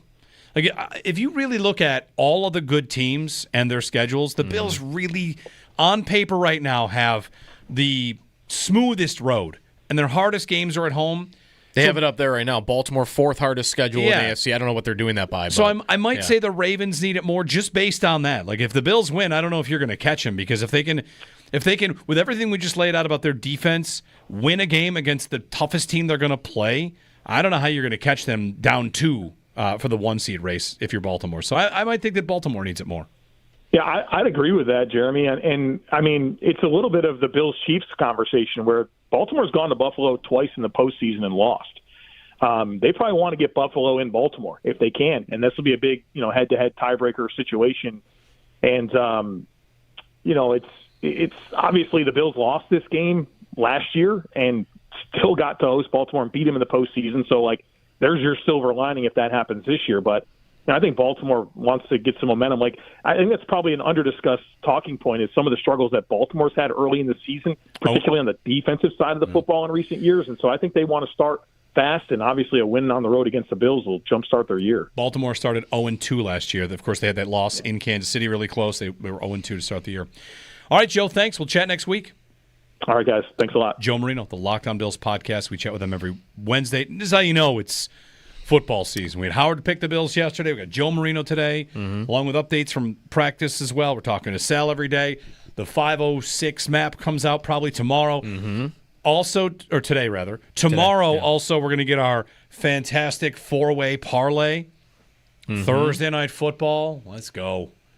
Collinsworth and Tirico. Collinsworth, I saw he's they're extending him. Collinsworth. He's been doing it forever. Oh, yeah. Forever. 90s, right? Yeah, long time. Can't be before that. He played in the 80s, I think. When does he start? Is he on TV when the Bills are going to Super Bowls? Collinsworth? Yeah, I don't know. That's a good question. When his first years? Yeah, when is he first on television? How old do you think he is now, by the way, Collinsworth? 61. He's 66. He is 66. He started his broadcasting career with Bob Trumpy in 1989 on Inside the NFL. He was a reporter. Okay. In 1990, became a part of NFL Broadcast's pregame show. So 35 years? NFL on Fox in 1998. Yeah. 35 years. Long time. Wow. We didn't talk to Joe about this, and I wonder even if this would be valuable. I'm looking at Cole Bishop's game logs from last year. He played a good amount in both Raven games last year. Really? I don't know if there's anything to be learned there about what he does Sunday. He played 72% of the snaps in the regular season game and 66% in the playoff game because Rapp got hurt, right, in the playoff game. Yep. So he ended up playing in both. Looking back to, this is something we kind of got to, how the Ravens are talking about this game and treating it like they owe the Bills something, because Bills fans, you know how this goes. Your team loses, and you feel like it was your own team's fault more than you got beat. That's how Baltimore feels about this game. The playoff game here, Baltimore outgained the Bills by 140 yards on offense. They, of course, had the 3 turnovers, 5 penalties. But, Lamar passed the ball almost at will. 25 attempts, 240 yards. Yards per play in that game, Bills 4.6, Ravens 7.3. So, wow. If the Ravens, kind of what Joe was saying there, if the Ravens offense has itself a day, you got to be careful. We got to be careful with this one, that we don't think that represents there have been no upgrades to the defense. TJ Sanders, I just saw Brian Baldinger tweeting out a Baldy's breakdown on TJ Sanders that was pretty complimentary. So you can check that out. But Sanders, Deion Walker, whether you want to include Landon Jackson in this, and Maxwell Harrison, we got to wait a couple weeks. Michael Hoyt. The Bills could be missing half of their defense for this game. Well, the Ravens will not have their leading receiver from that playoff game. Ian Rappaport just tweeted out that Isaiah Likely not expected to play against the Bills. Okay. No likely. They will, of course, have their best receiver, who is Zay Flowers, who they did not have in the playoff game. So Flowers in, Likely out. Yep. 803-0550 and 1-888-550-2550. Give us a ring. Wide open phone lines on Gabe Davis. How about that question? Who needs this one more, Bills or Ravens? I think both teams could expect to lose it and be just fine. Ravens lost their opener last year. They're opening 2 games last year. They were fine. Bills lost to the Ravens last year. They were fine. Isaiah not likely to play. Oh, I'm sorry. All right, we'll go to a break immediately. Sorry about that.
First practice day for the Bills today, and we'll get our first injury report a little bit later on. Tre'Davious White, a name to watch, of course, amongst others. Christian Benford, Khalil Shakir to a lesser extent. On the Baltimore side, Ian Rappaport reporting that Isaiah Likely is not expected to play Week 1 against the Bills. He was the Ravens' leading receiver in the playoff game last year. He will not play on Sunday Night Football. Mark Andrews gets the start. Of course, they'll have Zay Flowers, who they did not have in that playoff game, but no Likely. Pat Ricard, Jair Alexander, names to watch a little bit later on at Baltimore practice. The Bills are signing Gabe Davis to the practice squad. He is coming back from a meniscus injury, and it sounds like he's not healthy yet, but he'll stay on the practice squad at least for now. U.S. Open tennis, Jessie Pegula advances to the semis. She'll play in the semis tomorrow against Sabalenka, and the time on that is TBD. Those are your Paddock Chevrolet sports headlines. Paddock Chevrolet celebrating 90 years of being your hometown dealership.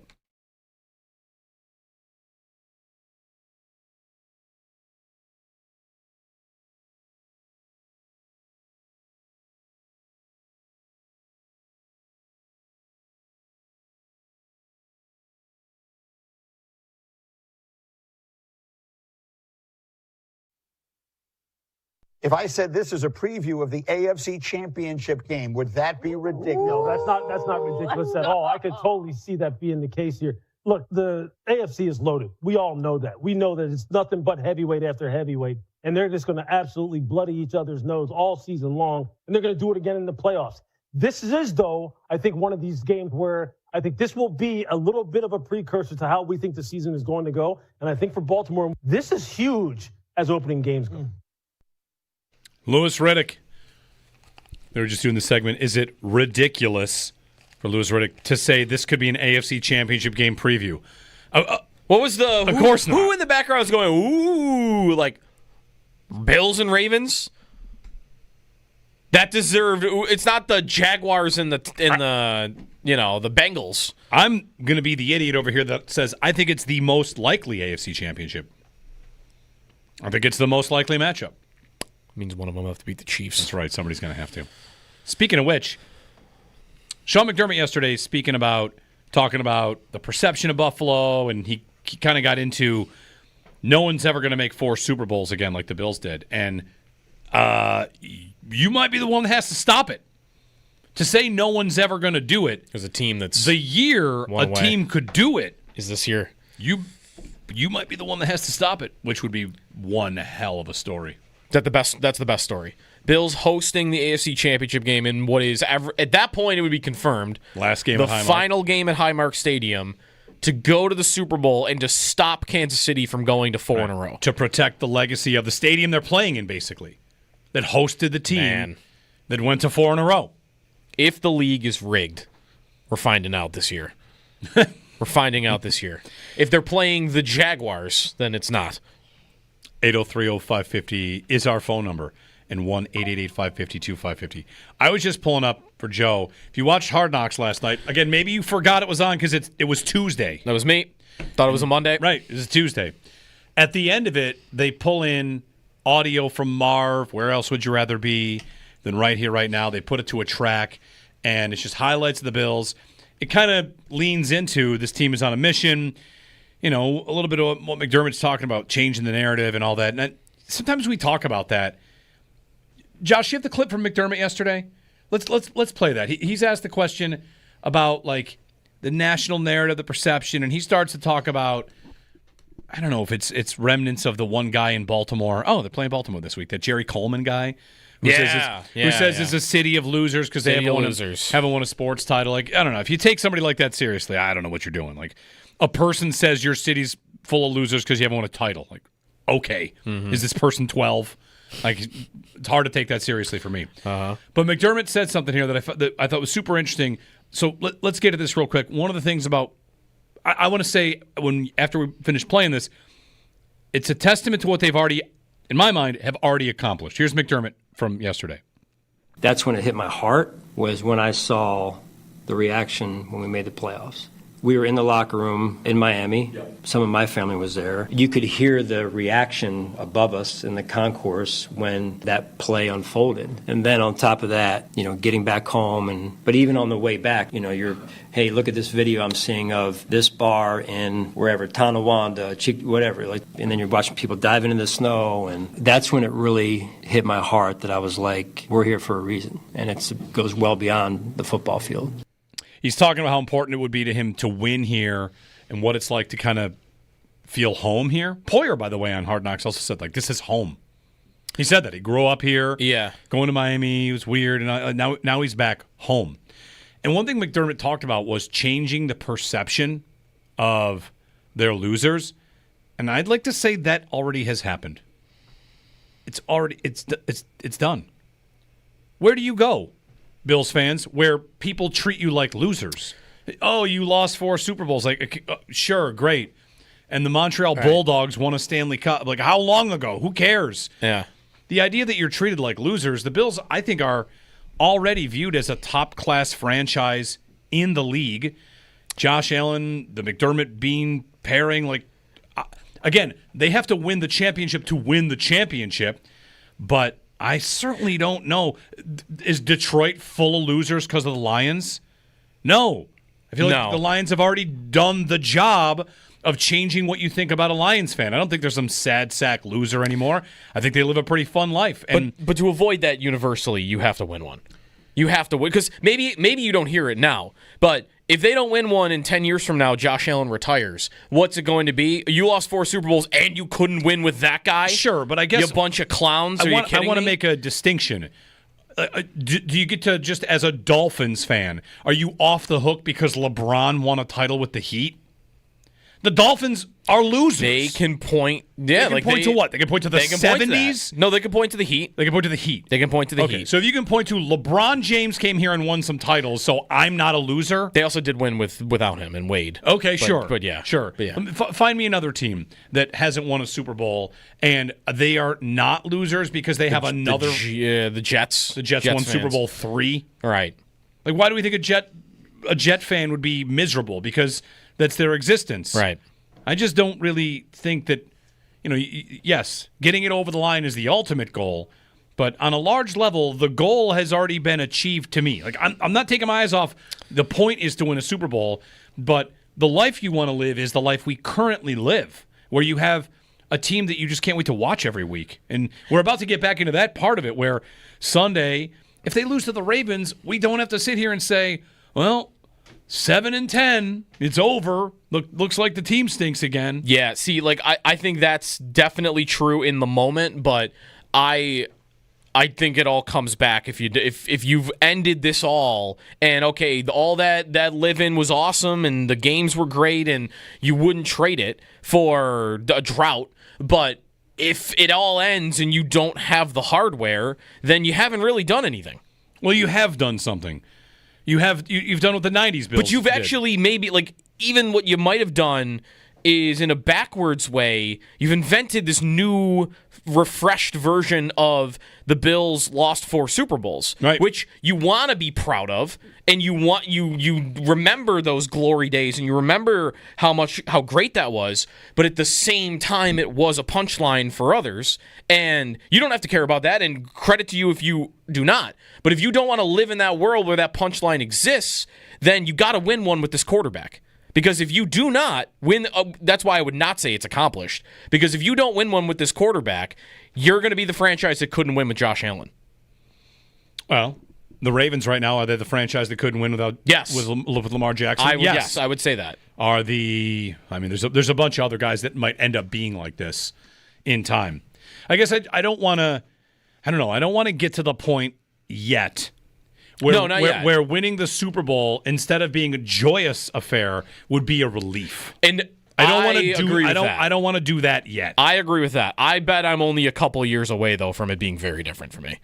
It's going to be all stress all the time. They have to win one. They have to win one because if they do not win a Super Bowl with this quarterback, it is. Yeah, I don't have the adjective ready for it. It's tough. It's because I don't spend time thinking about it yet. But I also wouldn't say that they've still got to win one. I think to bring it all home. They've got to go to one or go to one first. Go to one would be a nice step. 803-0550 and 1-888-550-2550. No Isaiah Likely. He's a good player. He is a good player. He's their best tight end. There is one thing about Andrews that I'm wondering. Last year, he did not have a great year. He did get touchdowns. He got touchdowns at the end, but he wasn't as involved in their offense. But he had injuries from a car accident before the season. It was this weird, wasn't practicing. Was he healthy? Was he not healthy? He played the first couple games of the year and had no production. He had zeros on the stat sheet. And then he started to get going a little bit. And I think there is a thought, because he's 29. So for tight ends, this would be a question. Has he hit the wall, which some tight ends do at around that age? Or did he just have a down year because he was playing injured all year because he got in a car accident?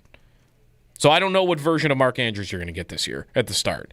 But if you look at beginning of the year versus end of the year for him, and he's going to be the guy, it was 6 catches in the first 4 weeks. Yeah. Total. He was left for dead. Right. And then he got rolling. He had 49 catches in the remaining 10 games. Mark in Tonawanda's up. Hey, Mark, good morning. Hey, good morning, guys.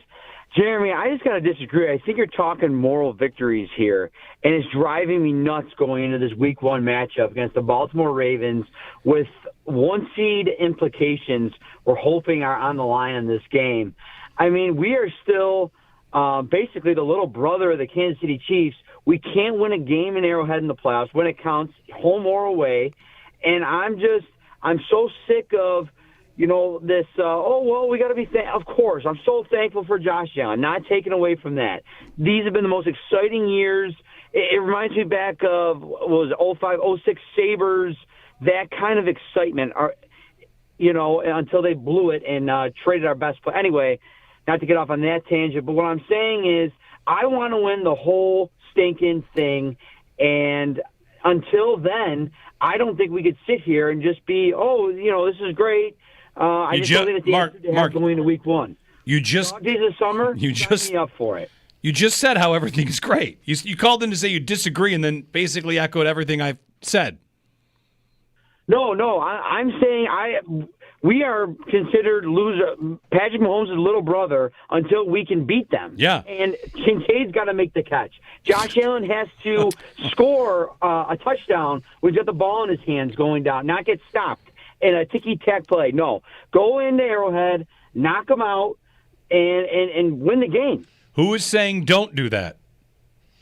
Well, I just think all these moral victories, everyone's hugging everybody, and I think it's going into Week 1, I think it's a ridiculous take to have right now. I mean, Week 1 is going to be a moral victory. Who cares? The Ravens beat the Bills by 25 points in the regular season last year. That was a moral victory.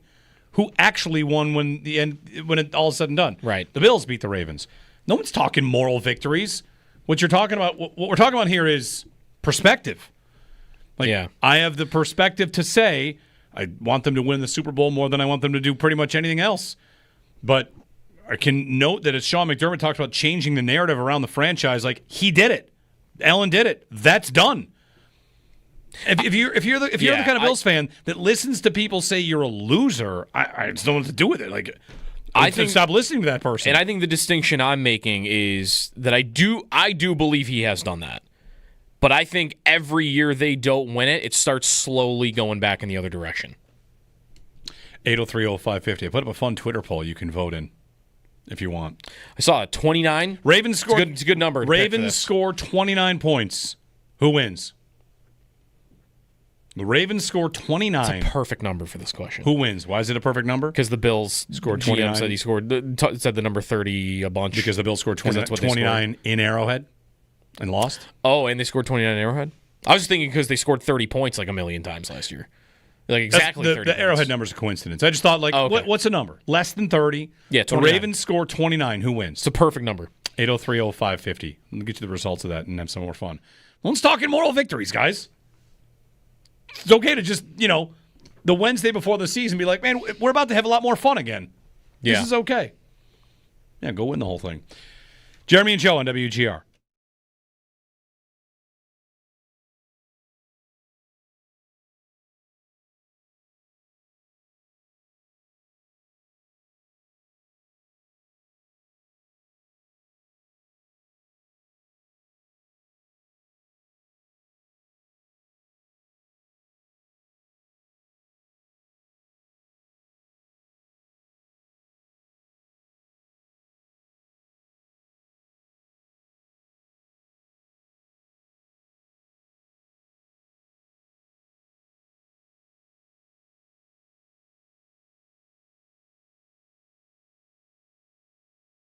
What I wanted to ask you was, which, if you have an answer to this, it might not be a very specific answer, but which positional group do you feel like Lamar challenges the most? I feel like I'm remembering Lorenzo Alexander saying eye discipline however long ago, or maybe it's somebody else. Is it the safeties? Is it the linebackers? Is it the corners? Is it the edge rushers who have to stay in, maintain, contain? Like, which group do you feel like has to have the biggest game for the Bills to make sure that Lamar does not pick them apart, does not beat them the way he can?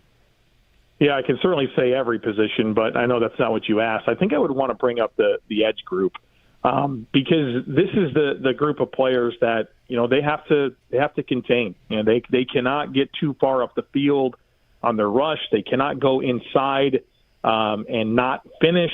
And if that happens, and you create these escape outlets for Lamar Jackson to then have more time to look down the field, which obviously he can make those throws, or run, which obviously he can make those plays. I think those are the players that it really comes down to, being disciplined with your edge rush, and you want to get after Lamar, but there's that risk reward of, hey, he's hard to tackle, and so I think it puts a lot of stress on playing under control, being disciplined, but also go try to make plays. And I think the edge group is the position group that's under the most stress. But look, you're talking about having to defend two plays a lot of times, the first play and then the second play that Lamar is able to extend, and that just puts stress on everybody. But I think at the top of that list is the edge group.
I mean, again, I don't want to talk about Super Bowl. That's not fair to this team right now. Just overall, changing the narrative on Buffalo, that is honestly probably the number one thing for me.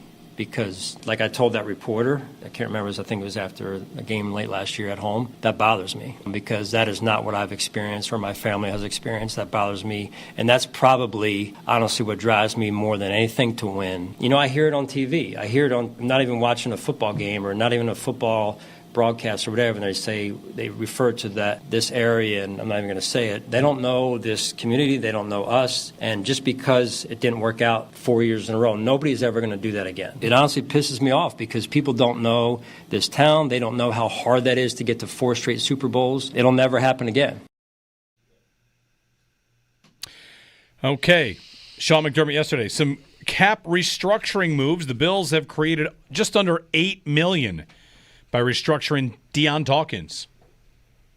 So created about, $7 to $8 million in space by restructuring Deion Dawkins. Mm-hmm. There's the McDermott comment we talked about last segment. 803-0550 if you want to join us. The Idaho football team is wearing helmets this week that say the Fightin' Taters. The Fightin' Taters. Yeah, the Fightin' Taters. For Idaho, that seems like pretty good. I like it. Yeah. Fightin' Taters. I think that... What are their team? They're the Vandals. They're the Vandals. I think the rivalry uniforms, the rivalry gear, drops in a week. Okay. So Coleman, Kincaid, and Allen? And actually, I've seen a few more added to that. Dawkins? I think it was Cook. Not sure.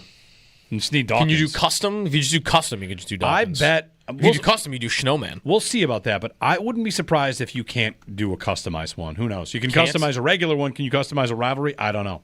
Yeah.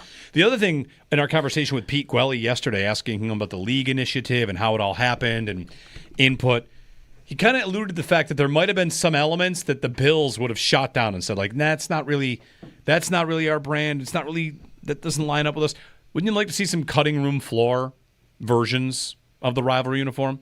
Like, this is what Nike's initial one was. And then we said, what about this? And then they said, what about this? Yep. Because it wasn't just here it is. There would have been some collaboration on that. So found that to be interesting. This was not mentioned about these, and I don't even I didn't see them talk about that this was any sort of influence. But when we talked about like Bills throwbacks a while ago, and we went back to 1960, like the first year where they wore blue and silver, like the colors of the rivalry series uniform, it's again very different. There's ice, there's snow. Right. These are white, but if you look at the 1960 color scheme, it kind of looks like the rivalry series color scheme.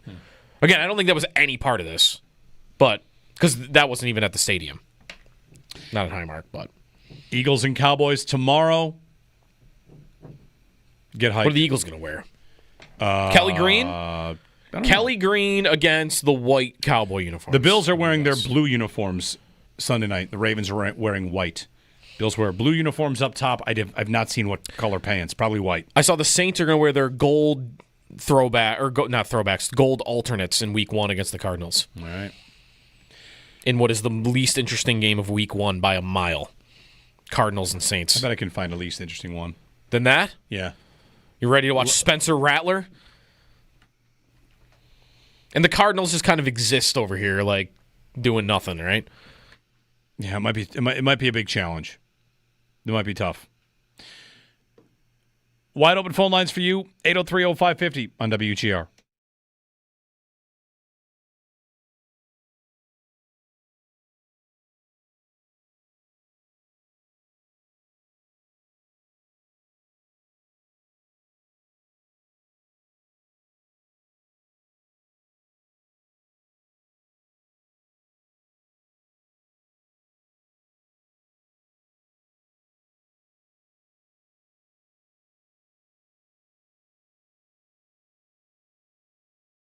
Jeremy White here for Riverfront Auto Sales. Attention.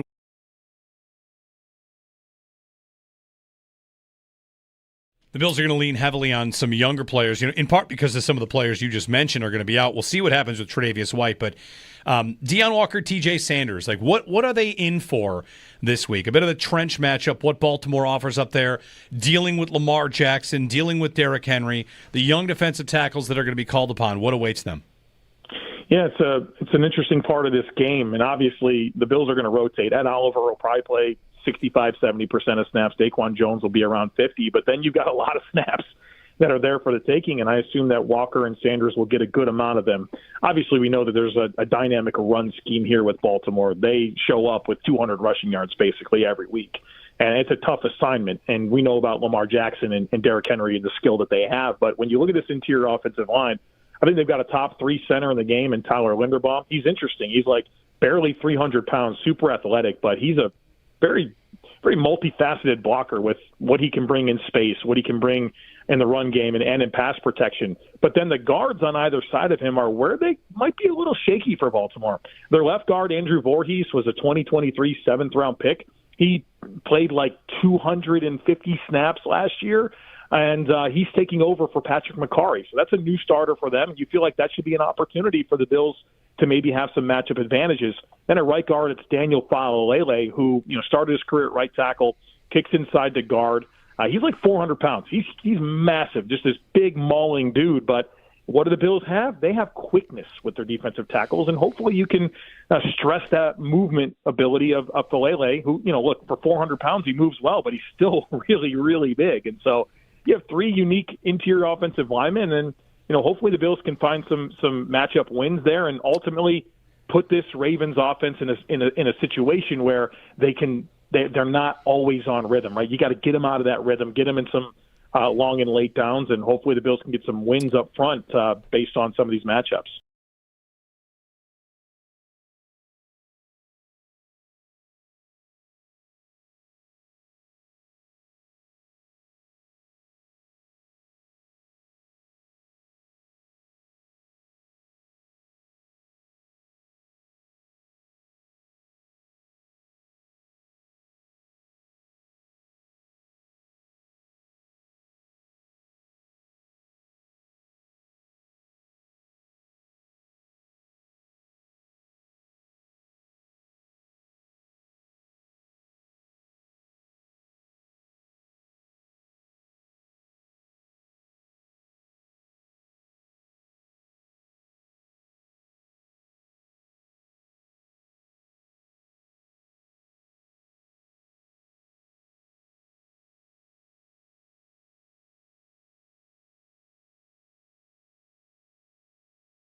First injury report comes out later today for the Bills ahead of Week 1 against the Ravens. We'll be keeping an eye on Tre'Davious White's status, to a lesser extent Christian Benford and Khalil Shakir. For the Ravens, Ian Rappaport reports that tight end Isaiah Likely is not expected to play against the Bills on Sunday. The Barnes Firm injury report. For help, call 1-800-8-million. The other players for Baltimore to watch are cornerback Jair Alexander and also fullback Patrick Ricard, who did not practice for them on Monday. The Bills are signing Gabe Davis to the practice squad. He's still coming back from a meniscus injury, but Davis to the practice squad. Elsewhere around the NFL, Stephon Diggs is going to play, make his Patriots debut in Week 1 on Sunday, coming back from a torn ACL. Travis Hunter listed as a starting receiver for the Jaguars and a backup cornerback, so it looks like he'll play more receiver than corner going into the year at the start. Najee Harris practicing in full on Tuesday. He's had that eye injury. He is expected to play in Week 1. Also, Hollywood Brown of the Chiefs practiced in full on Tuesday. He's been battling an ankle injury, and he appears ready to go for Friday night against the Chargers. U.S. Open tennis, Jessie Pegula wins in the quarterfinals. She'll play in the semis tomorrow. Time on that at the moment is TBD. That's your Paddock Chevrolet Sports Update. Paddock Chevrolet celebrating 90 years of being your hometown dealership.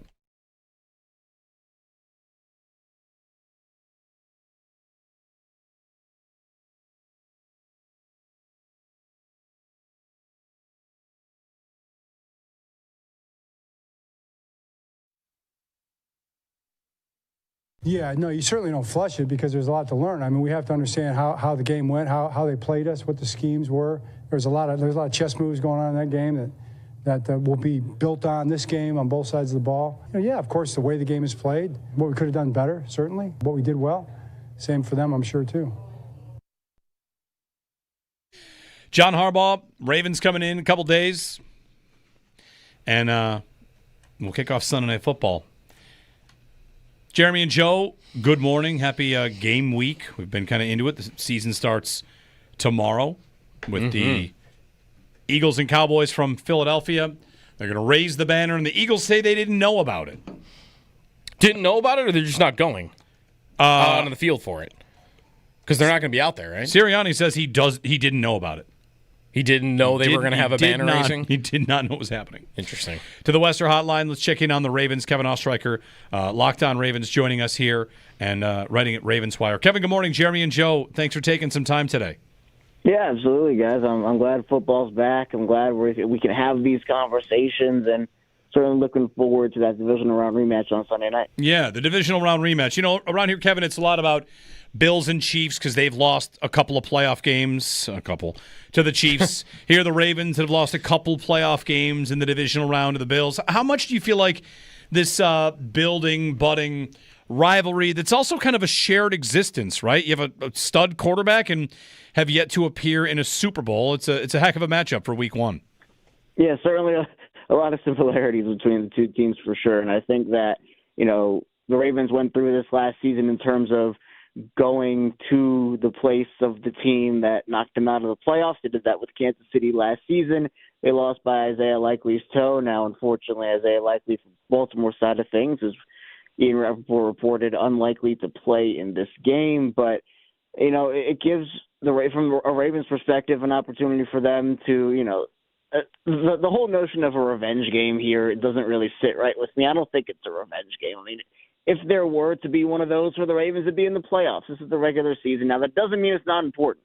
That does not mean it's not important. And we know that the Ravens had a couple losses last season to teams like the Raiders, teams like the Browns, that if they had won that game, one of those games, it would have been Buffalo traveling to Baltimore. Now, of course, the Bills are much better than those teams, but these games early in the season, I know a lot of people, if you start 0-1, it's like, oh, you're 0-1. You know, you can bounce back, which is true.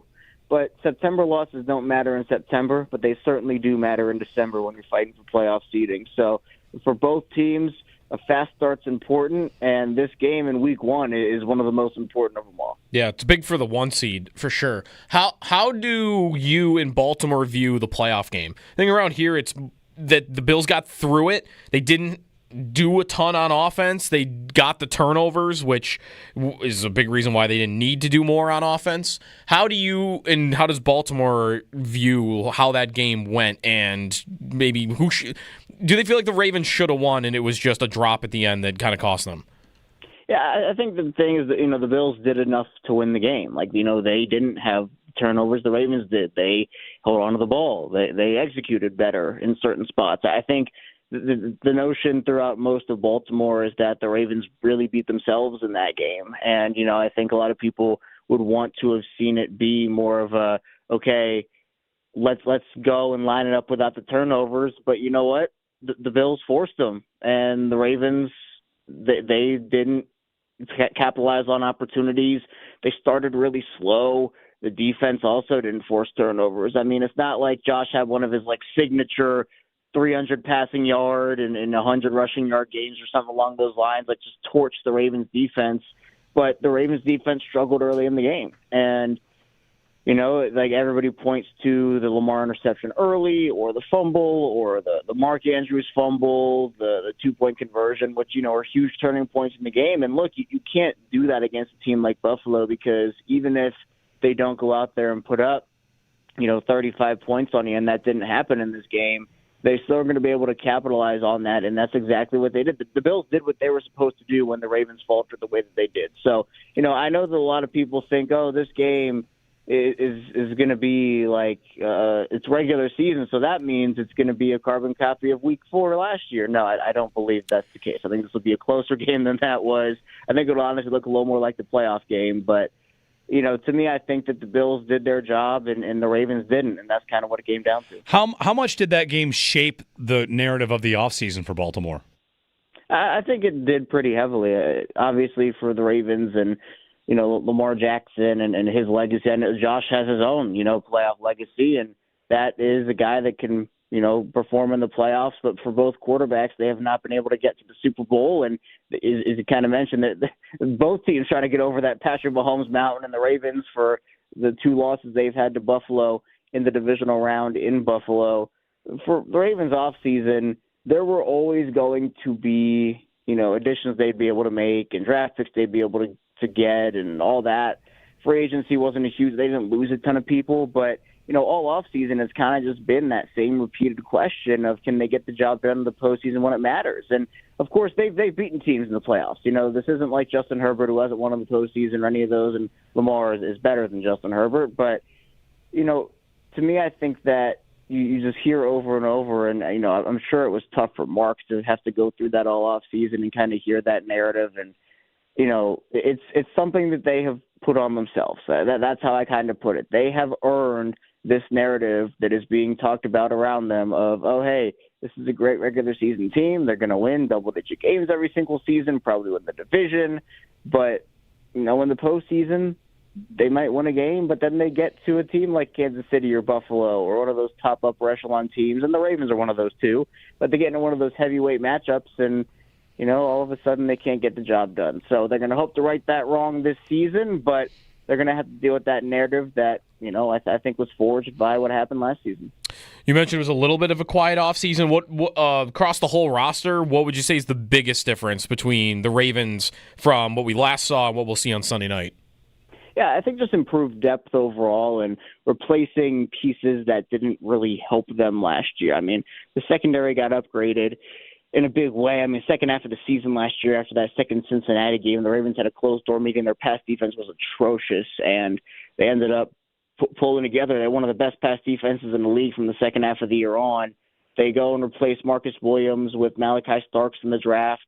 They signed Jair Alexander to replace Brandon Stevens, who went to the Jets, and then Chidobe Awuzie they brought in over a guy like an Eddie Jackson. So, you have a lot more depth there. At the time we're having this conversation, it's unclear whether Jair will play in Week 1 or not. He's dealing with a knee injury, which, unfortunately for him has kind of been the story of his career in terms of injuries. Great player, but unfortunately hasn't been able to necessarily stay on the field as much as he'd like to. But I think, the secondary being revamped, and that's alongside guys like Kyle Hamilton, Marlon Humphrey, and Nate Wiggins.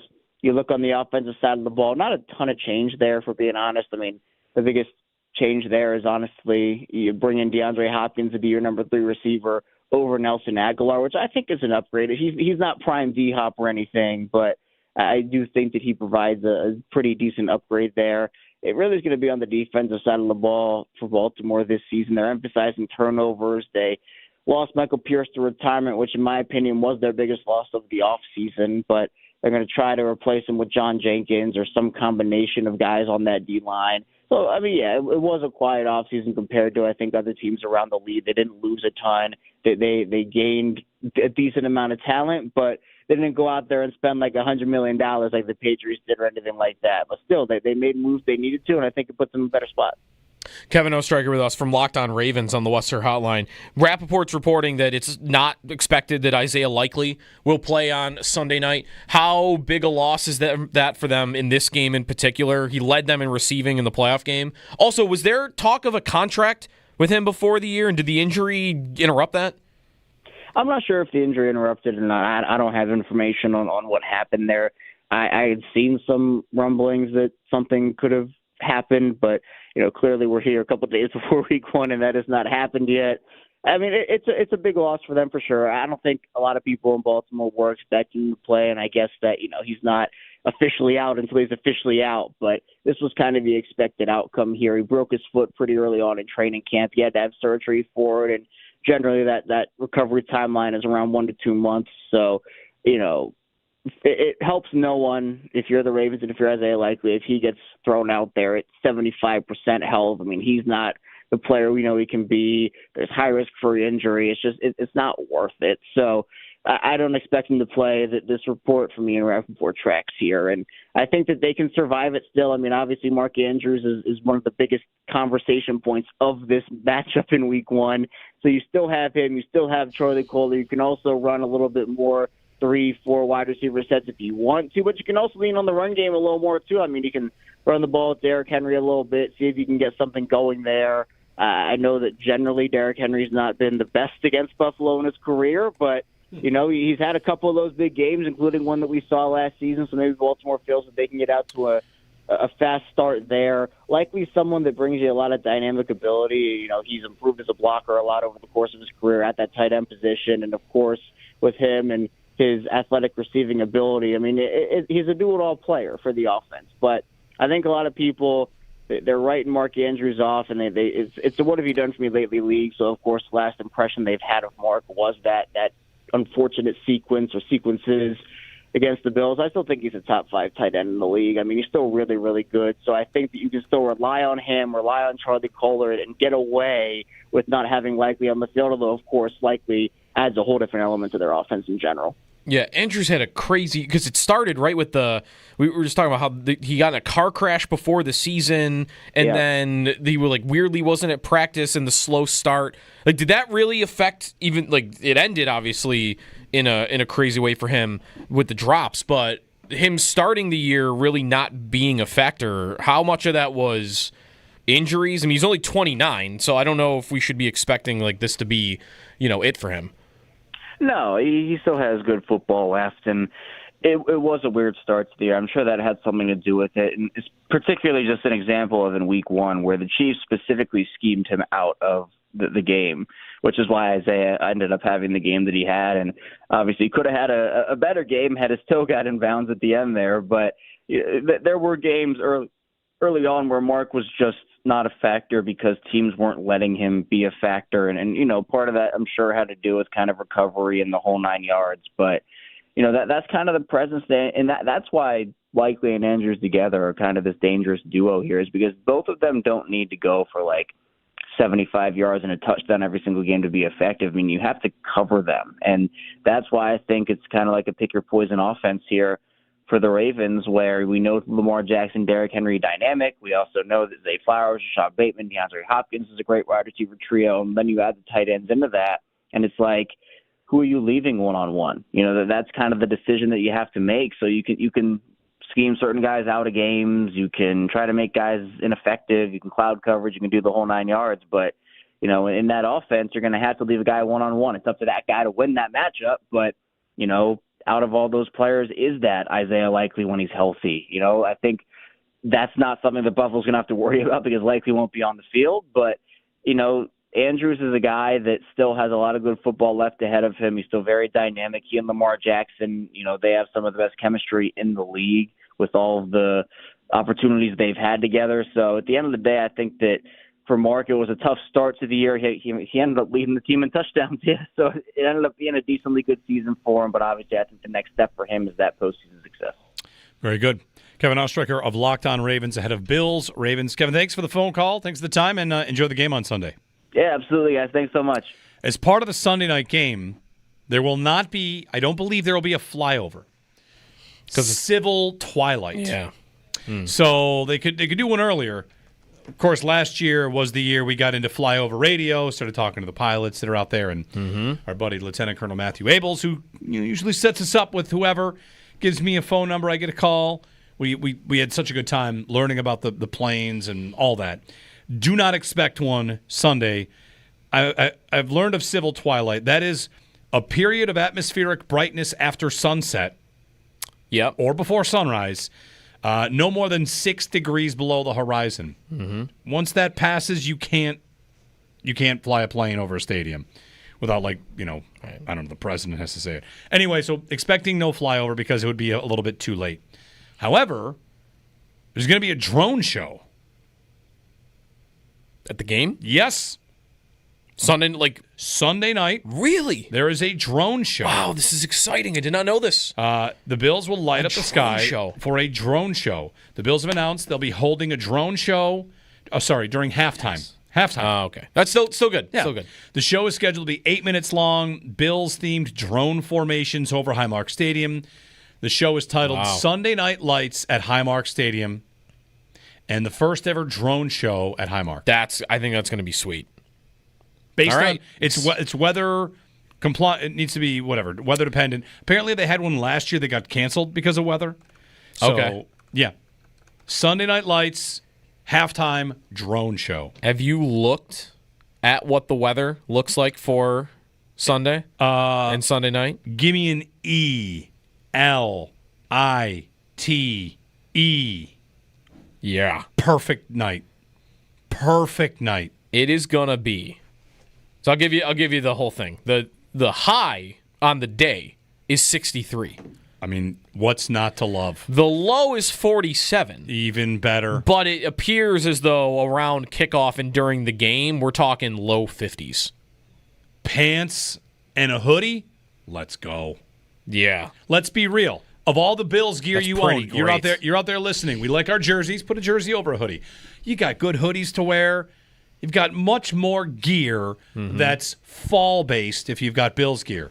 Sure. I wore a Bills hoodie here today that I can only wear when it's a little bit cooler if out. it's hot, you got jersey and shorts is all you can really do. And sometimes when you're doing a jersey with short sleeves underneath, the jersey feels a little weird on your arms. Is that just me? No, yeah, a little bit. All right.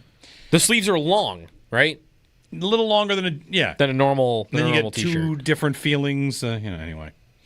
803-0550. My Twitter poll about the Ravens score 29 points. Who wins the game? The results have moved. Okay. Early on, the Bills were leading. They'll win the game. If the Ravens score 29, it was 53%. Bills win. Yep. It has shifted. A 5-point swing. Ravens are in the lead in the poll. Wow. So, got 700 votes in. The Ravens score 29. Who wins? Nick comments, is the Ravens defense good? I would answer, I don't know, but last year in this game, the Bills had 4 yards per play against this Ravens defense. They did not have a great offensive day at all. I mean, we've heard it from Joe Marino earlier. We just heard it from Kevin a little bit. Their secondary is a lot better. There might be a linebacker you can go after. Okay. So a Kincaid day. They have awesome safeties. Maybe a Kincaid day. Yeah, we'll see how Malachi Starks. We'll see how Starks is, I guess. Yeah, but Kyle Hamilton's awesome. I would expect they have a good defense. I don't know if they'll have the best defense because they have a couple weaknesses, but they should have a good defense. Yep. I think I'd vote Ravens. 29 points will be enough? Yeah, I think 29's enough. Maybe only by a little bit. But I bet it would just be enough. It depends. We didn't really see what the Bills... if the Bills had to score in that game, in the divisional round, what could they have done?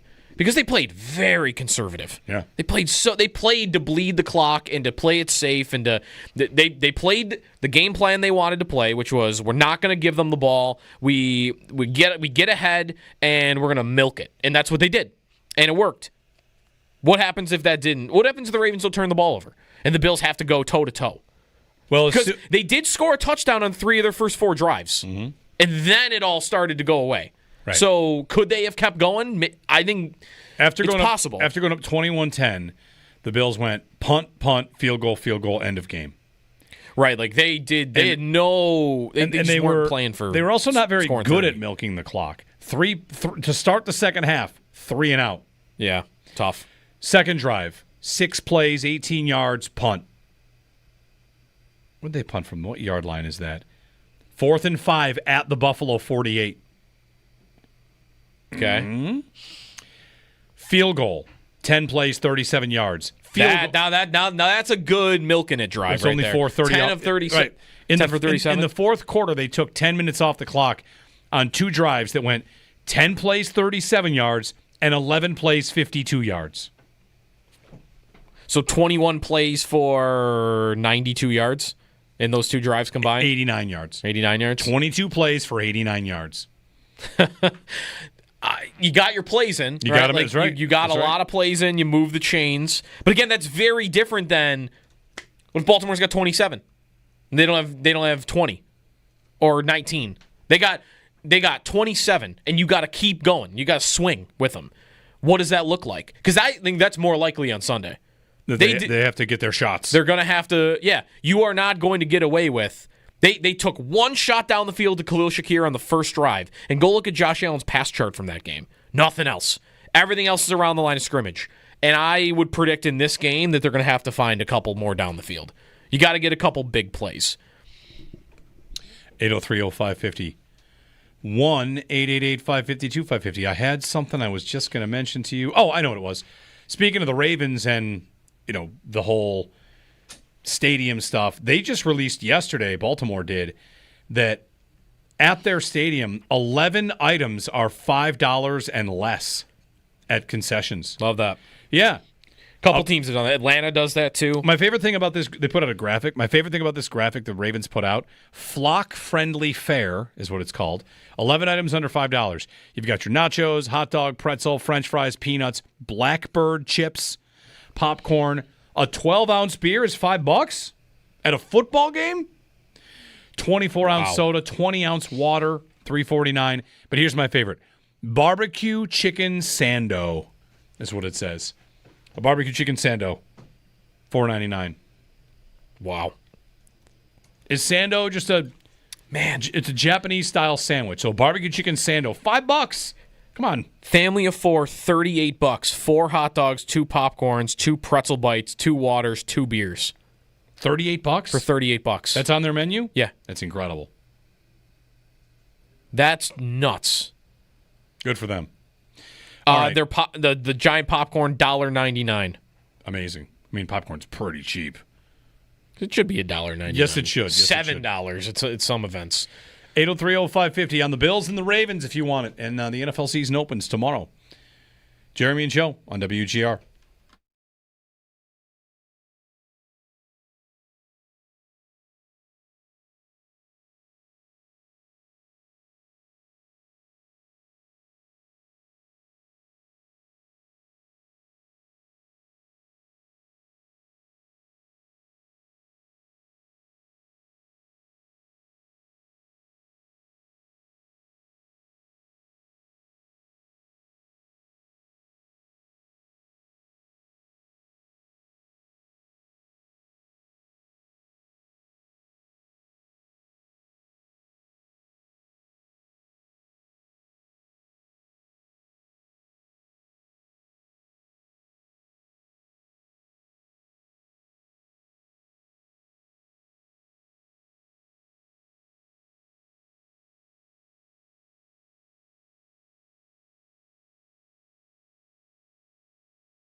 per game, number one in EPA per play. However you want to measure offense, they were amazing. Number one in the red zone, number three on third downs, most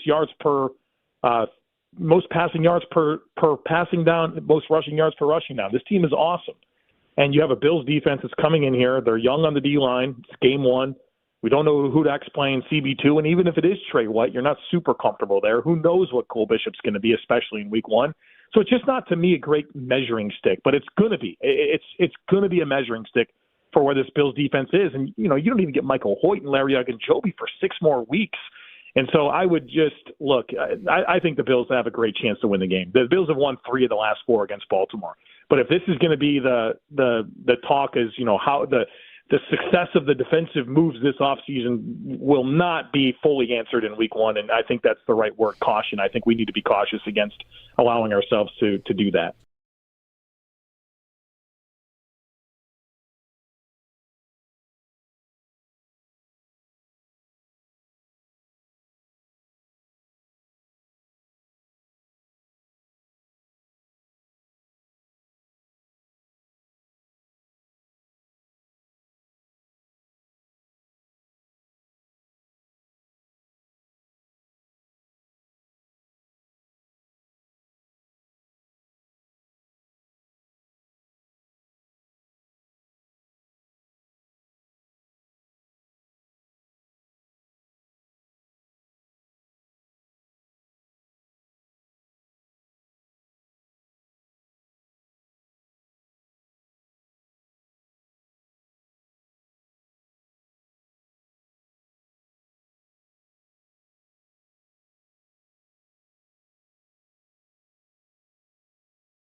I do like when the regular season rules are the same as the postseason rule. And overtime is being changed. Each team's going to get the ball. I like it. Overtime's going to be extended to a degree, but it's going to take a touchdown and defense to win. I mean, when you think back about it, you flip the coin. If you won the toss, took the ball, kicked the field goal from 55 yards, you won. People thought it wasn't fair. Then we said, okay, let's make it like we don't want it to be a one-possession game. We want it to be where even if you score a touchdown, thank you, Josh Allen, even if you score a touchdown, the other team's going to get an opportunity to get the ball. So now we are the same in regular season and overtime. Each team's going to get the ball. Remember that for 2025. Quick note here. That's Mike Pereira. I have it in my contract that I am not supposed to listen to rules analysts talk before the season. I feel I feel like that yes, this is terrible. Yeah. Tomorrow, I'm sure 3 plays into the game, I will get a rules analyst on my screen. No, before that. Before the kickoff. The kickoff, right. There's new kickoff stuff. You're gonna hear them before the opening kick. I'm just over here on a beach with a beer one day before rules analyst season kicks off. Your season will open with the voice of who's the NBC guy as the kick is being kicked off. Who is it? Terry McAuley? Yes. It's Pereira for CBS. Because I can see Mike Tirico. I can hear Mike Tirico saying Terry McAuley. Yeah, unless he got hired by a team or something. Terrible. I can't believe we're all just going to... How long has it been? How long has it been with these rules analysts? Since rules analysts became more prevalent in games than the actual players themselves. Yes. Yeah, it's been when like did that 3 or 4 years. That's it? The stereotype. Feels like it's been you're forever. referring to the stereotyping of America? Yeah. The stereotyping when we decided, when every single broadcast, you'll watch... Hey, this is a man who once called you his friend, didn't he? You paid him to. You did, on Cameo. Hey, UB plays St. Francis this weekend, and that broadcast will probably feel like it has to have a rules analyst. Like, you just don't need these people. Because ESPN Plus you don't need them. You don't need them at all. They are not necessary. I don't know what game I was watching, but I was watching a game. I think it was Mike Pereira was referred to as Mikey Rulebooks. Mikey Rulebooks.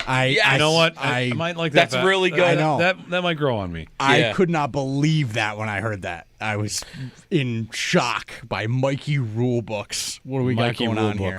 I will say they're not there for you though. Right. They're not there for anyone. They're there for the guy. They do not provide a service. They are there to get paid to tell people that can see things what they can see. Well, it looks like he got a foot down. Right. I see it. Thanks. They should be called play-by-play analysts. More often than anything, they're telling you what you can see. Right. They're not under a hood and like, hold on a second. Yeah, I see he's got 1 foot. I'm going to look back in there. Hold on. You don't have access to this angle. Yeah, it looks like you only have 1 foot. You're watching the same TV we are. I'm not doing it. Not going to do it. I don't rant anymore. And they're not even the guys making the call. People have been so brainwashed by rules officials, they think that the officials actually talking on the broadcast is now good. Yeah. Which is also horrible. You're going to actually have double trouble here because we're going to get a rules analyst explaining the new first down measurement system. Yes, this of week. course. All over our televisions Hawkeye, coming your way. Changes nothing. It really does change Welcome nothing. back. That is the best part. Is it really the Hawkeye first down stuff? It really did nothing. The league it did nothing. Keyed up on showing that as often as possible, and it's such changes nothing. It's such a farce. Good times. Good. All right. What else? It's trickery, is what it is. They're tricking football fans into thinking that they're doing something different. It's the illusion of improvement. Jerry the illusion and Kenmore. of improvement is a good album cover. Hey, Jerry. Good morning. Good morning. Just to clarify something from yesterday, I've umpired for 25 years, and I've never called anybody oot. I call them out. Okay. It's route. It's not root. Oh, this is the Sal. Sal was talking about this. It's route 20, not route 20. Route 20. Yeah. But you run routes. But I run routes. Right. Or you call people out. Not Question. How about this, though? This might be the ultimate answer. It's Route 20? Yeah. Okay. What happens when you're driving and you miss a turn on your GPS? The word that pops up is? reroute. Rerouting. It is rerouting. Interesting. We reroute. Not rerouting. We reroute the routes. Right. Which route are you going to take to go to the store? Don't you enjoy GPS's like pronunciation of some of the local streets? Yes, always. That is outstanding. Actually, some of my friends that I asked to call, so the way it says their names is a little weird too. All right, quickly. I think you were talking about not throwing the ball down the field in the playoff game. I think they knew the defense was bad last year, and the offense was designed to protect that defense and keep them off the field. Mm-hmm. Long drives, run the ball, different mix. It just feels like they knew it, and they finally got exposed. In the Kansas City game, like they were just one domino away, and that domino was a corner being your best corner being concussed. But I feel like I hope that's different this year. I hope they. I would not expect it to be different in this game on Sunday, but after that, we'll see. I mean, they need a lot to go right on defense because of the changes they've made, not really being fully implemented yet, based on the personnel they might be missing. Agreed. I don't think this is a bad loss for us, though, if we lose the game. I think this is a 50-50 game. They have the tougher division. I just don't want it to look like the game from 35 the original 10. 35-10 game. Yep. Just compete, and if the safety is an issue this year, I just have the feeling they're going to try and stem the tide here and find a safety that's you can trade mid-season in a team that has dropped out or has fallen out, and that's how you shore that up. But I don't think we need to panic yet, and I don't think we even need to panic if you lose this game 27-24. Yep. Thanks, Jerry. Thanks for the phone call. 803-0550, 1-888-552-550. Before we get to Extendo Sports, we got to process waivers. We had a former Bill become, future Bill, current Bill, former Bill, future Bill, draft. The fantasy league that we are in, I have a win and Joe has a win. Yep. Here are the rosters. Next Bill, former Bill, to become a future Bill. I go last because I just had a win. You still have an open roster spot because you weren't here after the Poyer news. Right. So, Owen is up on waivers. He has Harrison Phillips, Levi Wallace, and Dean Marlowe. Correct. You can drop a player and add someone else at your discretion. I think I'm going to swap out Dean Marlowe for a guy that already has a tweet out there. Bring back Lil Dirty. Isaiah McKenzie. That's good. He's got a tweet out there. If they bring back Isaiah McKenzie. He wants back in. Give me him back. I loved him when he was here. He was the best. All right. Owen drops. He's not latched on anywhere since he was with the Colts. He got suspended, and then he's available. Keep him coming. Keep the faucet flowing. I just want to see more and more. Okay. All right. So you dropped who? Dean Marlowe. Dean Marlowe dropped. Isaiah McKenzie picked up. Yep. This is the former Bill, future Bill draft. Josh has Ryan Bates, Kingsley Jonathan, and Tyrell Dodson. Okay. I am going to be following in your footsteps with the Mike White idea, and I'm going to drop Tyrell Dodson. Okay. And I'm going to pick up Zach Davidson. Okay. He's not signed back to the practice squad yet. Good pick. Okay. I like that. Joe, you don't have to drop anyone. You have an open roster spot on former Bill, future Bill. So I'm just adding. All right. Davidson actually was going to be the player I selected. Oh. So that's not happening. I'm going to go KJ Hamler. Yep. KJ Hamler. But maybe as a, could be receiver or it could be for punt return duty. Something happens to Brandon Codrington, I'll go KJ Hamler. Wow. All of a sudden, the Bills are all about adding receivers. They're up to like their 8th or 9th receiver. Do you know the 3 receivers on their practice squad right now? Christian Wilkerson, Steven Gosnell, and Gabe. Gabe, of course. All right, I'm up next on former Bill, future Bill. I'm at Spot Trek looking at all of the. I mean, you know what? Yeah, I'm going to do this one. Love this pick. Did we decide it doesn't count if they were pre-McDermott? We did, because I tried to draft Gilmore and I was not allowed. Okay, that's right. Who was it going to be? Was it going to be Robert Woods? I mean, he's out there, but because he got cut. I don't want to do that. I got some Zach Moss. Yeah. Who I drafted and then dropped, I believe. Is that how that went? I think you did. By the way, on Spot Trek, both Gabe Davis and Jordan Poyer are listed as free agents. I mean, if you're on the practice squad, are you just still listed as Spot Trek as a free agent? I guess you could be, right? Yeah. Yeah, for veterans, that might make sense. I'll go with Deontay Hardy. Okay. And I don't love the pick. I'm really digging deep here. I could hear it in your voice. You don't love the pick. You know what? What about Quentin Jefferson? Again? You know what? Yes. Change. Quentin Jefferson. Was his hand off the piece there? I don't know how we want to decide Who did you take, by the way? Which receiver did you take? KJ Hamler. Okay. It's like, actually. All right, so I've got Mike White, Quentin Jefferson, and Saran Neal. All right, there you go. There's our waivers. All right. Process waivers. Tonight, big night for us, the all-wide receiver fantasy league tonight. Yes. You guys excited? I'm very excited. Yep. Got my board ready to go. Play that horn. Got to get my team name in order, of course. I think I'm waiting on seeing who I get to figure out a good team name. I think I'm going to do a player. You're going to do it inspired based on who you draft? Player name inspired. Now, this league does not feature tight ends who are like wide receivers, right? No. Just checking. No, there will be Think of him. There's not receiver spots, and there's no quarterback spots, but there's no receiver spots. And then think of him like a wide receiver spots. There'll be none of that. No. I think you just that figured would out be your funny team though. name, though. Yeah. T-O-H. Just put the abbreviation, and that's a position. Like, Austin Eckler. Oh, you could get away with that. You could think of him like a receiver. He catches the ball a lot. Ty Johnson. No, not allowed. 12. There'll be 100. Could Josh Allen be in there though? He did catch a touchdown last year. 20 receivers drafted in this fantasy league we're about to start. You know what's going to be a great controversial day is if one of these tight ends is at some point listed with co-eligibility.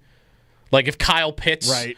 Not that Kyle Pitts is good, put but down as a wide receiver slash tight end. If the Falcons. Like, they've done this before where, like, he's only practicing with the receivers. They, like, list him as a receiver. Right. And then chaos ensues because now there's a tight end available because he's wide receiver eligible. Meanwhile, the Bills did create $8 million in cap space by restructuring Deion Dawkins today. So they have some wiggle room now. See if they end up doing anything with that. I think that was probably just to get them... Just to get in a spot where you can make moves. Like now anything. Like sure, even now little, when the little deadline stuff. comes, they've got the ability to, do stuff if they need to. Right. I don't think anything is impending, on its way. Imminent. All right. Extendo Sports, and then we hand you off to the Northtown Automotive Extra Point Show here on WGR.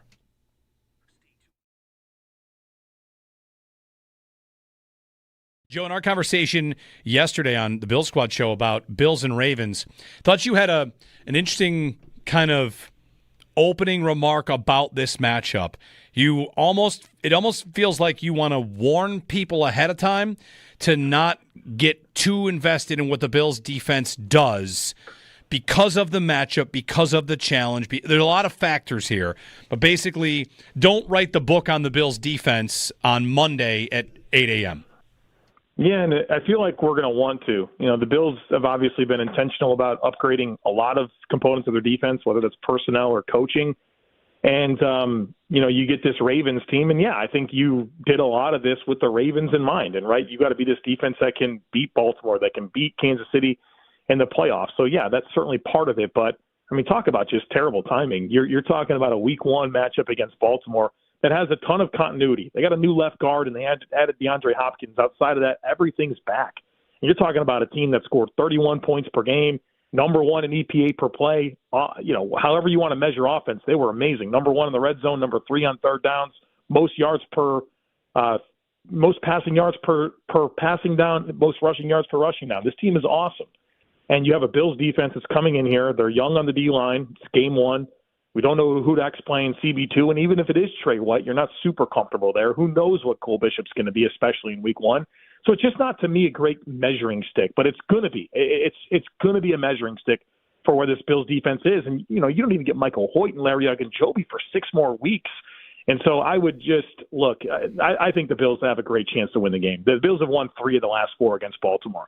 But if this is going to be the talk is, how the success of the defensive moves this offseason will not be fully answered in week one, and I think that's the right word, caution. I think we need to be cautious against allowing ourselves to do that.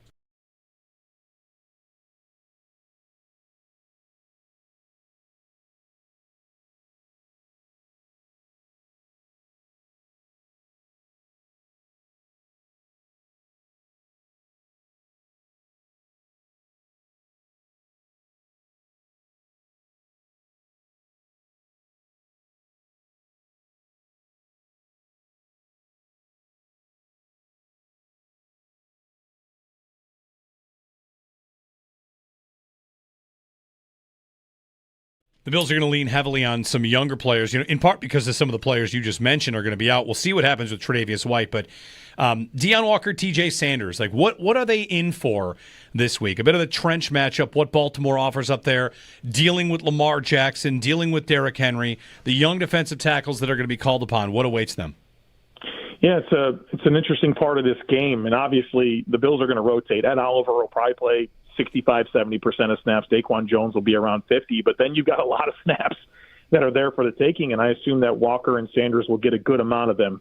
Obviously, we know that there's a dynamic run scheme here with Baltimore. They show up with 200 rushing yards basically every week, and it's a tough assignment, and we know about Lamar Jackson and Derrick Henry and the skill that they have, but when you look at this interior offensive line, I think they've got a top 3 center in the game in Tyler Linderbaum. He's interesting. He's like barely 300 pounds, super athletic, but he's a very, very multifaceted blocker with what he can bring in space, what he can bring in the run game and in pass protection. But then the guards on either side of him are where they might be a little shaky for Baltimore. Their left guard, Andrew Voorhees, was a 2023 7th-round pick. He played like 250 snaps last year, and he's taking over for Patrick McCarry. So that's a new starter for them. You feel like that should be an opportunity for the Bills to maybe have some matchup advantages. Then at right guard, it's Daniel Faalele, who started his career at right tackle, kicks inside to guard. He's like 400 pounds. He's massive, just this big mauling dude. But what do the Bills have? They have quickness with their defensive tackles, and hopefully you can stress that movement ability of Faalele, who, look, for 400 pounds, he moves well, but he's still really, really big. And so you have 3 unique interior offensive linemen, and hopefully the Bills can find some matchup wins there, and ultimately put this Ravens offense in a situation where they're not always on rhythm, right? You got to get them out of that rhythm, get them in some long and late downs, and hopefully the Bills can get some wins up front based on some of these matchups.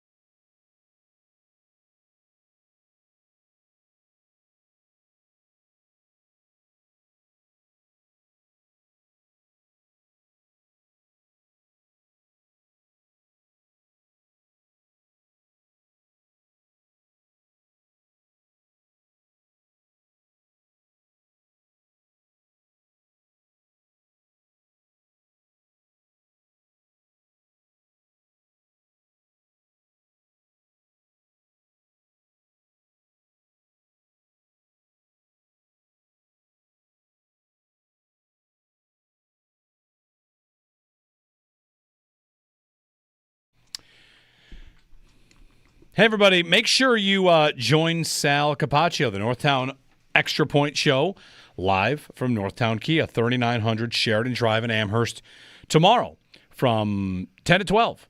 Stop by, say hi, grab a Paula's Donut while supplies last, score some awesome WGR 550 swag, and register to win an autographed Buffalo Bills item courtesy of Northtown Kia. No purchase necessary. Northtown Automotive, the official automotive dealer of the Buffalo Bills. We'll see you tomorrow at Northtown Kia with the Northtown Extra Point Show live. NFL season starts tomorrow. Last day of the offseason. today. Last day of the offseason. Last day of drafts for most people. Listen, I got 2 drafts tonight. I had 2 drafts last night. The last 2 nights I have been playing bedtime stories in between 2 4-year-olds while also picking fantasy teams. Yep. Like, there's a little story like, hold on, DK Metcalf and draft. Put the phone down. Like, the nice thing, though, I scored huge yesterday because I'm in a guillotine league with just 20 people. Our big guillotine league, we go to 20 people because we do a double elimination and a 3-team final. I scored the number 2 pick.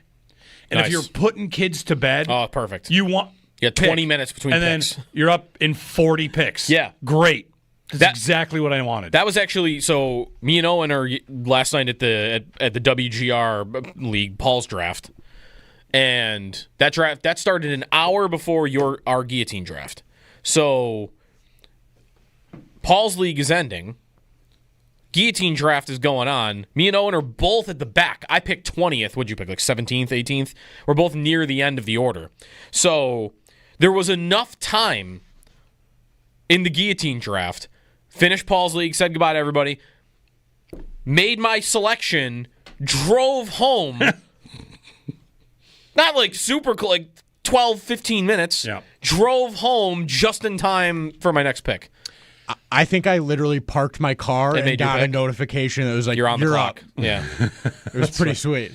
Guillotine might be the only spot that I really don't like auto pick. I get it. I'm not mad at anybody out there. If you go on auto pick, it's fine. But there's a small, tiny frustration of, the guy I really want is the top guy He's the top guy on the board.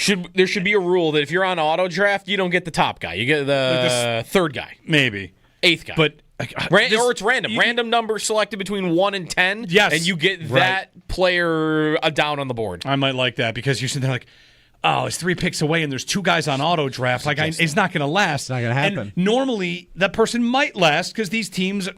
So, that feeling of, come on, click it off of auto draft. Come on. Yeah. Anyway, who did I lose to that yesterday? I found my way to some DK Metcalf last night for the first time. I'm in on Krosky Merritt, which is not probably Metcalf? smart. Rogers throwing to Metcalf. He's going to throw to him. He's the only receiver on the team that's good. I like Freiermuth there. It's my only Metcalf share. I got some last night. I was like, you know what? Why not? I like this play. Yeah, I'm not that optimistic for that. Like, I would say, I guess he has no one else to throw to, but if you're in a guillotine league, rounds 4 and 5 are terrible. Yeah. By the time you get to the middle of the draft, just like, I don't want anybody. No one on this. Right. The thing about Metcalf, though, is he's just not like. He's not a 160 target guy like Devontae Adams or Garrett Wilson were. The only thing about Devontae Adams, he's not a route runner, separator. Like, he's a downfield guy. I love Adams. I've been fading him just because I don't want to rely on Matthew Stafford's back. Yeah, and he plays Houston's pass rush in week 1. I mean, that could end quickly. All right, we're back tomorrow to open the NFL season. Extra Point Show coming up here on WGR.